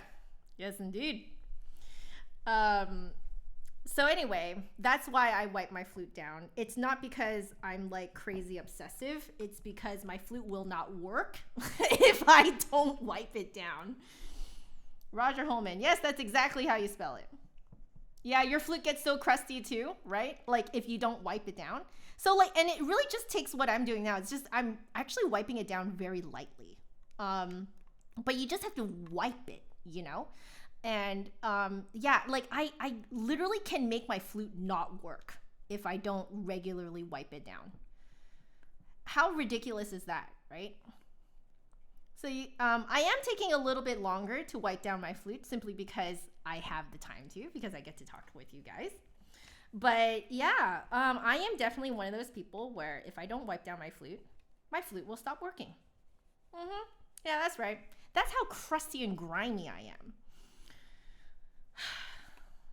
I can basically leave essence of Joanna everywhere, which is not as pleasant as you might think it is.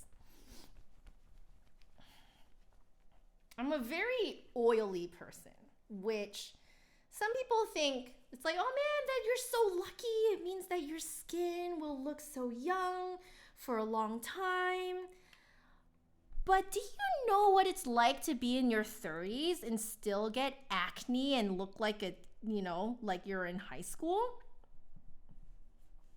You would think that by the time you turn 30, that you don't have to deal with pimples no more, right? No, not for people like me. No, I am the type to still have pimples.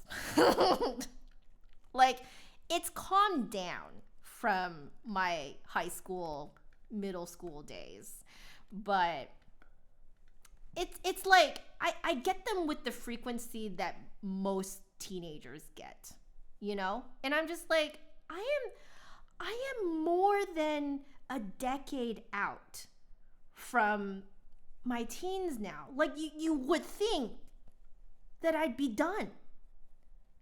No, I'm not done.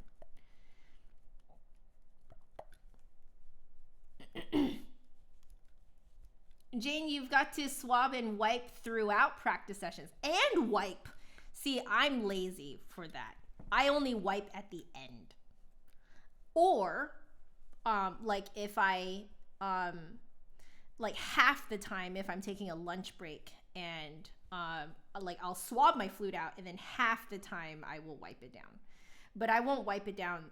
Like, I usually only wipe it down at the end of the last time I will play that day, which is now. So, yeah. Jazz, you're 30 and you also get acne too. Yeah, isn't it like, it's so, like, you really think to yourself, you're like, I would have thought that by now, that I wouldn't have to deal with it. Hey, Mizi. I'm probably finishing now. Yeah, I am. I'll be finishing by, half an hour after the hour, 30 minutes after the hour. Hey, Abraham. Oh, you are Supreme Monarch. Got it. Excellent. You got your flute and you're practicing. Congratulations, man. Are you enjoying it?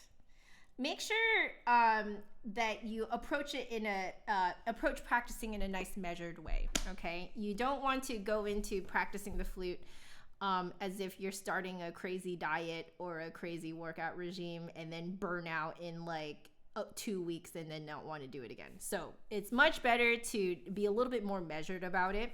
I know it's very hard to do that in the beginning, especially when you get so excited, but take it from someone who knows what it's like to get burnt out very easily. I am a very project-based person, and so I will, and I'm very in touch with my emotions, and so if I get really excited about something, I get really excited about something. So there's been several times in my life that I've overdone it in the beginning. So if you can just kind of like measure it out, so do like 30 minutes a day, and then like kind of climb from there. Treat it as if you are doing a new workout and you really shouldn't overwork out. Make sense? Yeah, that's what I tend to tell people, that like that idea tends to work mostly for people. Okay, so I really should clean this up a bit more. I got my Fluter Scooter bag right here, so I'm gonna put all this stuff back inside. Here we go. Have everything all kind of tidy-ish. Is that a thing? Just want to make sure I don't have everything like hanging out everywhere. Oi. Okay.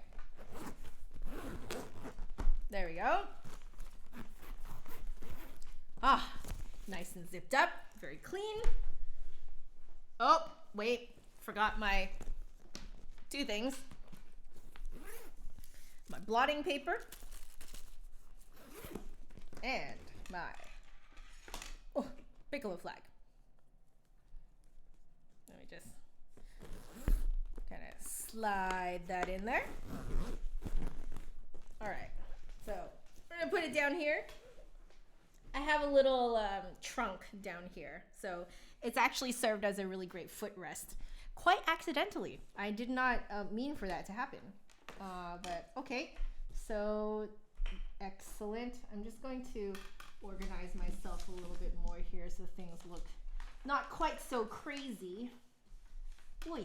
Okay, so there's that. Let's put this away. Again, do you guys notice? I can clean up while staying in the same spot. Isn't it fantastic? Like, I love it.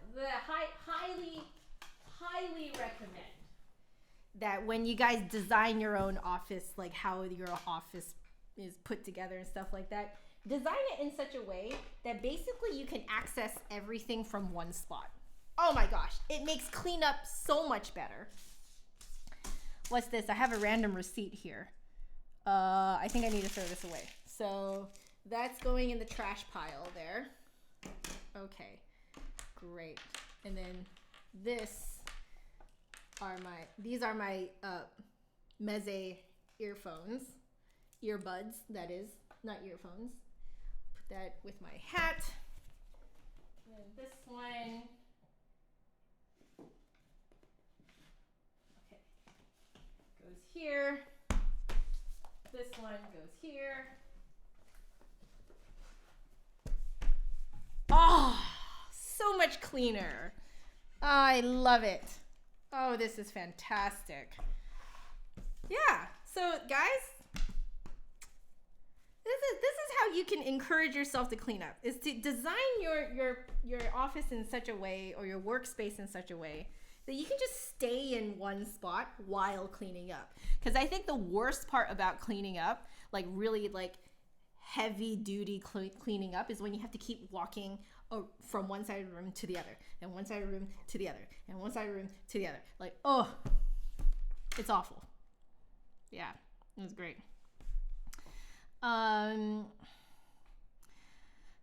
Let's see, what animal leads the orchestra? The conductor. Yes. Quality.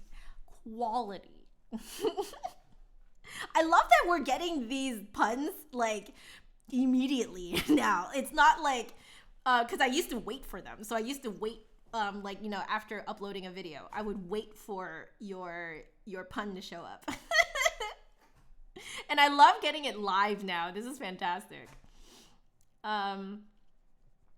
What sheet music books do I recommend to improve your playing? I recommend collections. So, like, for example, if you to go on like flutesheetmusic.com, I think there's a way to like streamline your search so that you're looking at collections of music. So in that way, you don't have to buy like a bunch of separate sheet music. So for example, if you're looking at like French flute music, there's that music by French composers book. Pretty much every flutist has that book. But yeah, like collections of music is really, really good. Like if you can find collections, that's a really great way of doing it. Yeah. Oh man, Elrain, did you get COVID? Wait, but you recovered. I'm so glad you recovered. Holy cow. Wow. Oh man, that must have sucked, man. I'm so glad you recovered. Oh my gosh. Oh, crazy. Any tips for getting rid of a migraine? I'm so sorry. I can't tell you that. Also, that is a medical thing, so I definitely, please do not seek medical advice from me. I am not in any way, shape, or form um, equipped to answer medical questions. Also, it's because I don't get migraines, so I have no experience with it. So that's, yeah. So I no, please do not ask me medical questions. I am not equipped. But it sounds like some of y'all do have experience with migraines. So I'm glad that you guys are jumping in. This is great. Let's see. Your daughter has a shirt with a koala holding a cup of tea. She works in quality. Aha. Aha. I like it. Oh, that's cute. I love it. So when you're looking at music that you can't play, um, I I would, here's the thing. At a certain point, you have to try. So maybe now is not the time, but maybe in like 6 months, you should try. It should not be a thing that forever you can't play. That's exactly the reason why I started to learn the Iber, because I was just so tired of telling myself that I am not good enough to play it. So I was like, you know what? Whatever. Sure, I can't play it right now, but I'm just going to learn it and see what I discover about myself through it. You know, like if you run into something and you're like, oh, hold on, I don't know how to do that. You know what I mean? Then it's like, you look up certain exercises that might help you. Maybe you can ask a teacher, stuff like that. But you can kind of like use the piece to discover what it is you need to learn. Yeah? Yeah? Yeah. Melanie, I hope you feel better. Sounds like you have a migraine now, or you are experiencing it off and on right now. Hello, Dr. Jeremy. I do see that you entered the chat, but your message got retracted.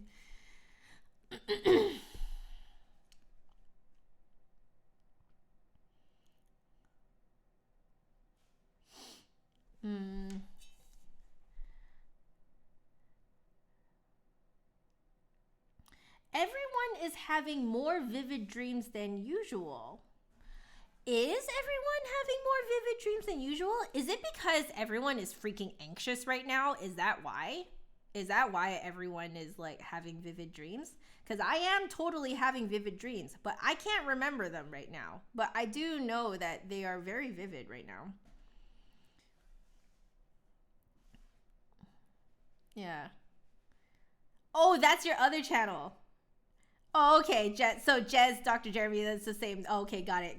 No wonder. Let's see. Elrain, learning to learn pieces you wanted to play was a very helpful motivator. Yes. I think that's how I feel about the Iber. I've always wanted to learn it simply because it was so freaking impossible. Like it's like this Mount Everest, my friend Chris, who has popped into the chat here a couple of times, after watching some of my streams, he asked me when we were just like gaming one night. He was like, "Hey, like, is the Iber basically the Dark Souls of the flute, the video game? If you guys are not familiar." And yes, yes, the Iber is the Dark Souls of the flute, because it's legit, in my opinion, impossible to play at speed if you don't have it memorized. I don't see any way that you can play that up to speed without it being memorized. So yeah. What mic am I using? No, I have not covered this. Okay, I think I covered this on Twitch, but not in YouTube. So I currently am using the Rode NT1 kit. So not NT1A, it's NT1. Specifically, this microphone has been reviewed to catch sort of a warmer quality of sound for acoustic instruments, specifically for the guitar. And in my research, I have discovered an experimentation. So a combination of research and experimentation, I've realized that miking a flute is essentially a cross between miking a guitar and miking a choir. So I have this one, but I also have two paired microphones that are like tiny little stick microphones. And those microphones, I think they're called small diaphragm microphones because they're really tiny. And they are fantastic for miking room sound, which is essentially what you want when you are miking a choir.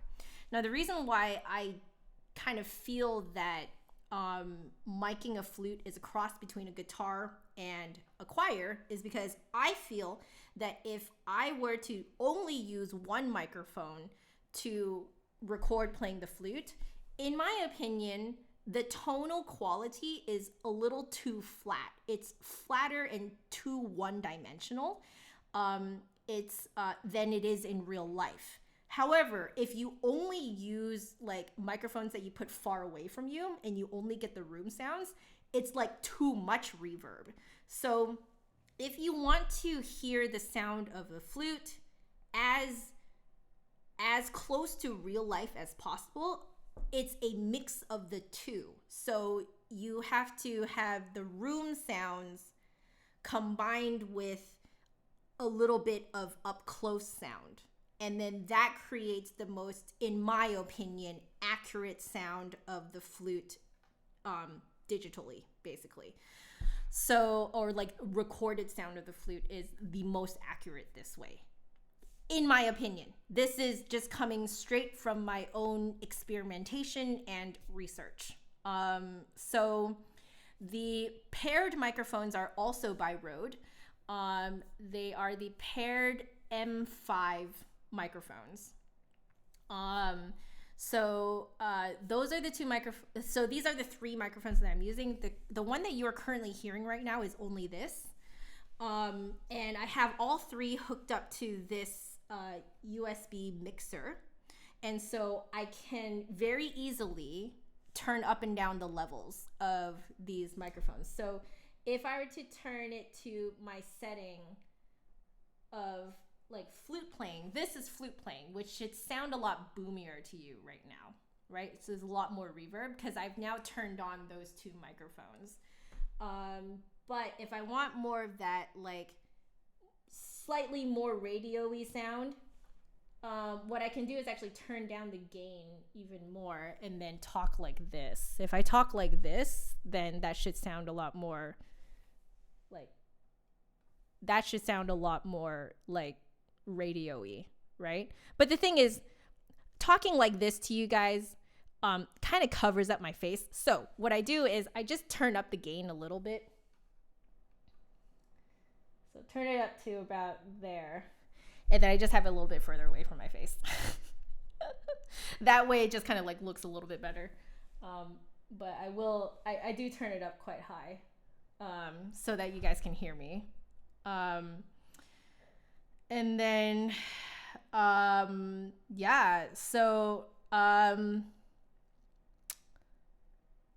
me think.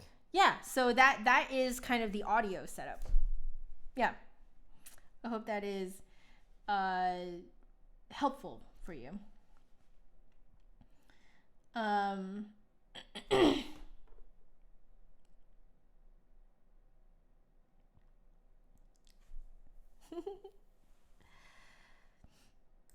Let's see.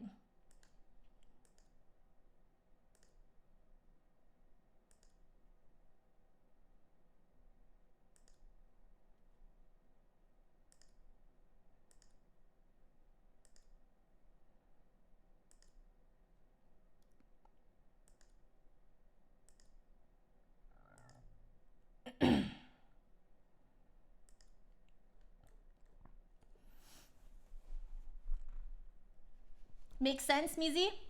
I'm glad. So that is just my, you know, my like it's taken quite a few years of like research, experimentation. My Flutes Under New York videos, the ones that like, I would say probably more of the earlier ones, or like the middle ones. My later ones, I started to started to have problems with my my recording device that would record from further away.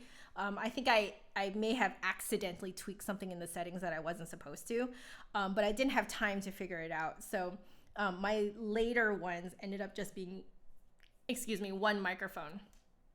And then I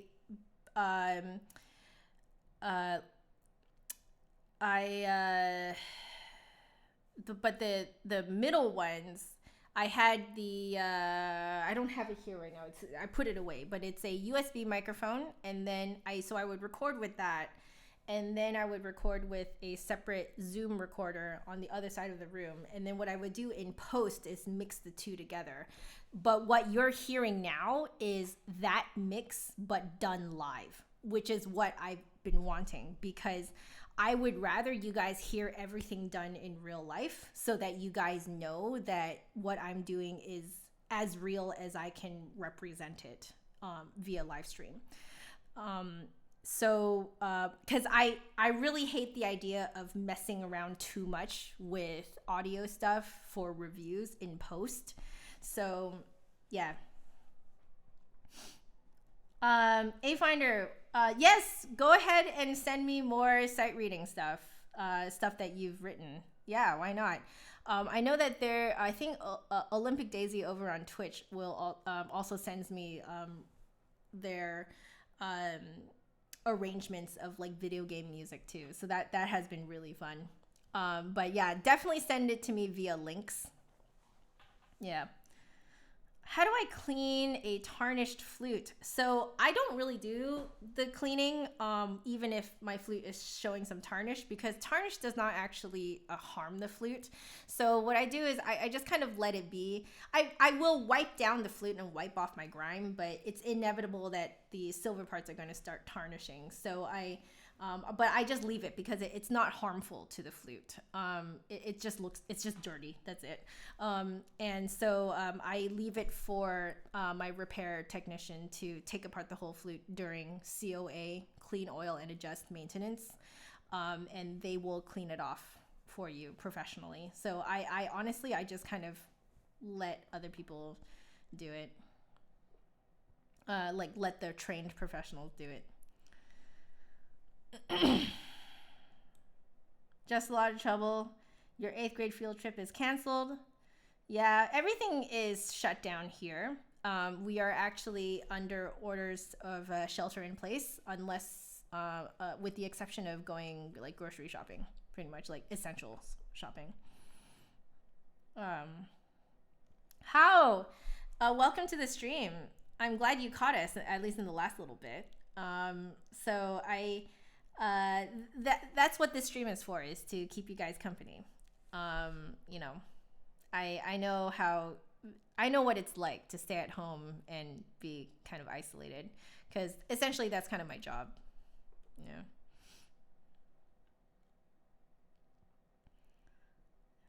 Yeah. Your band trip to nationals got canceled. Oh, I'm sorry.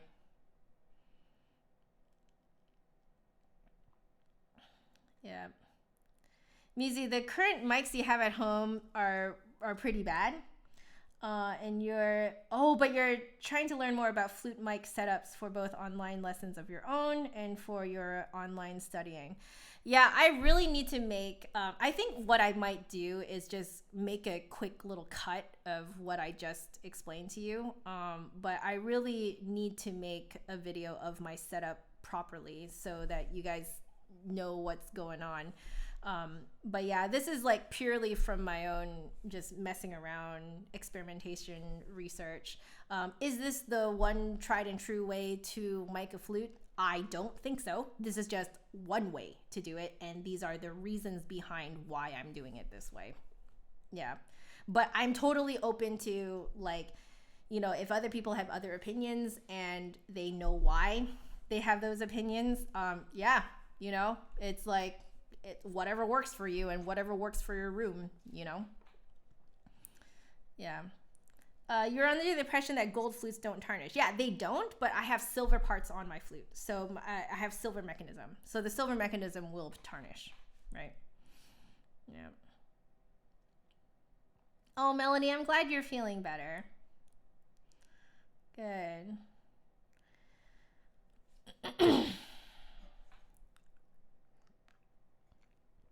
Do I use a Lafrec or Lafrique? That is. No, I don't. I returned those. And the reason I returned those. Oh yeah, I know that the camera cuts out part of the flute. I know.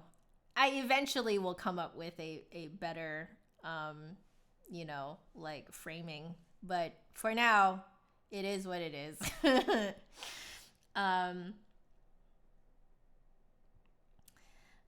You like seeing me playing this way? I can do both, basically. You know, because it might be interesting for you guys to see more of a front facing too, and then side facing. I'm glad that you think that my playing is inspirational. That's very flattering. Thank you.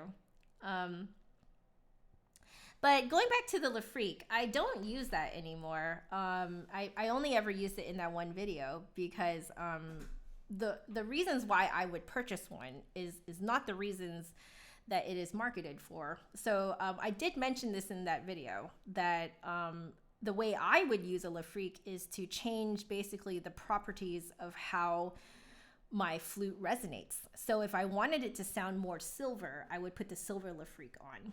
So if I was going to buy a Lafrique, it would probably be the silver one because that is a great way to turn my flute into a silver sounding flute, like a silver projecting soloistic type of sound, without spending like much more money on a new head joint or a whole new flute.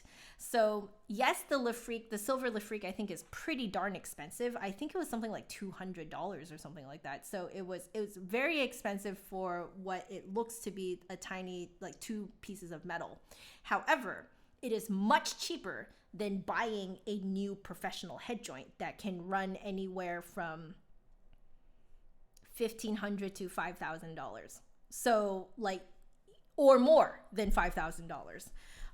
Like the range is huge in terms of like, you know, a price range that you could be looking at. And I'm including possible used head joints too. Used and new.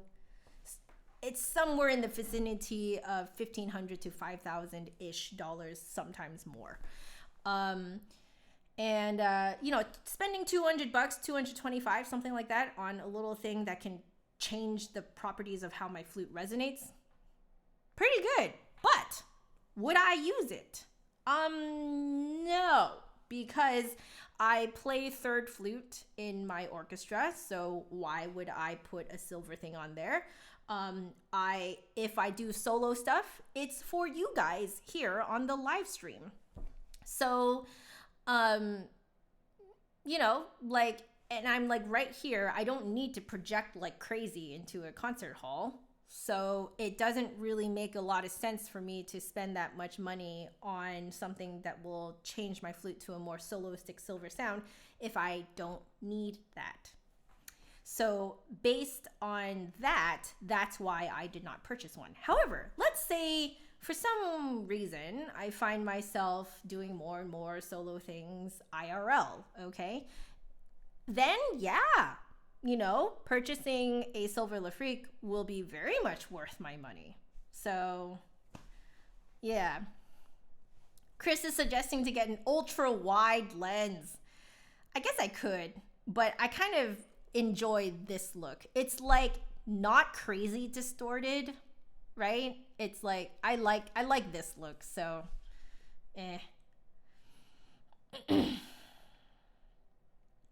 all right. So you guys see what time it is?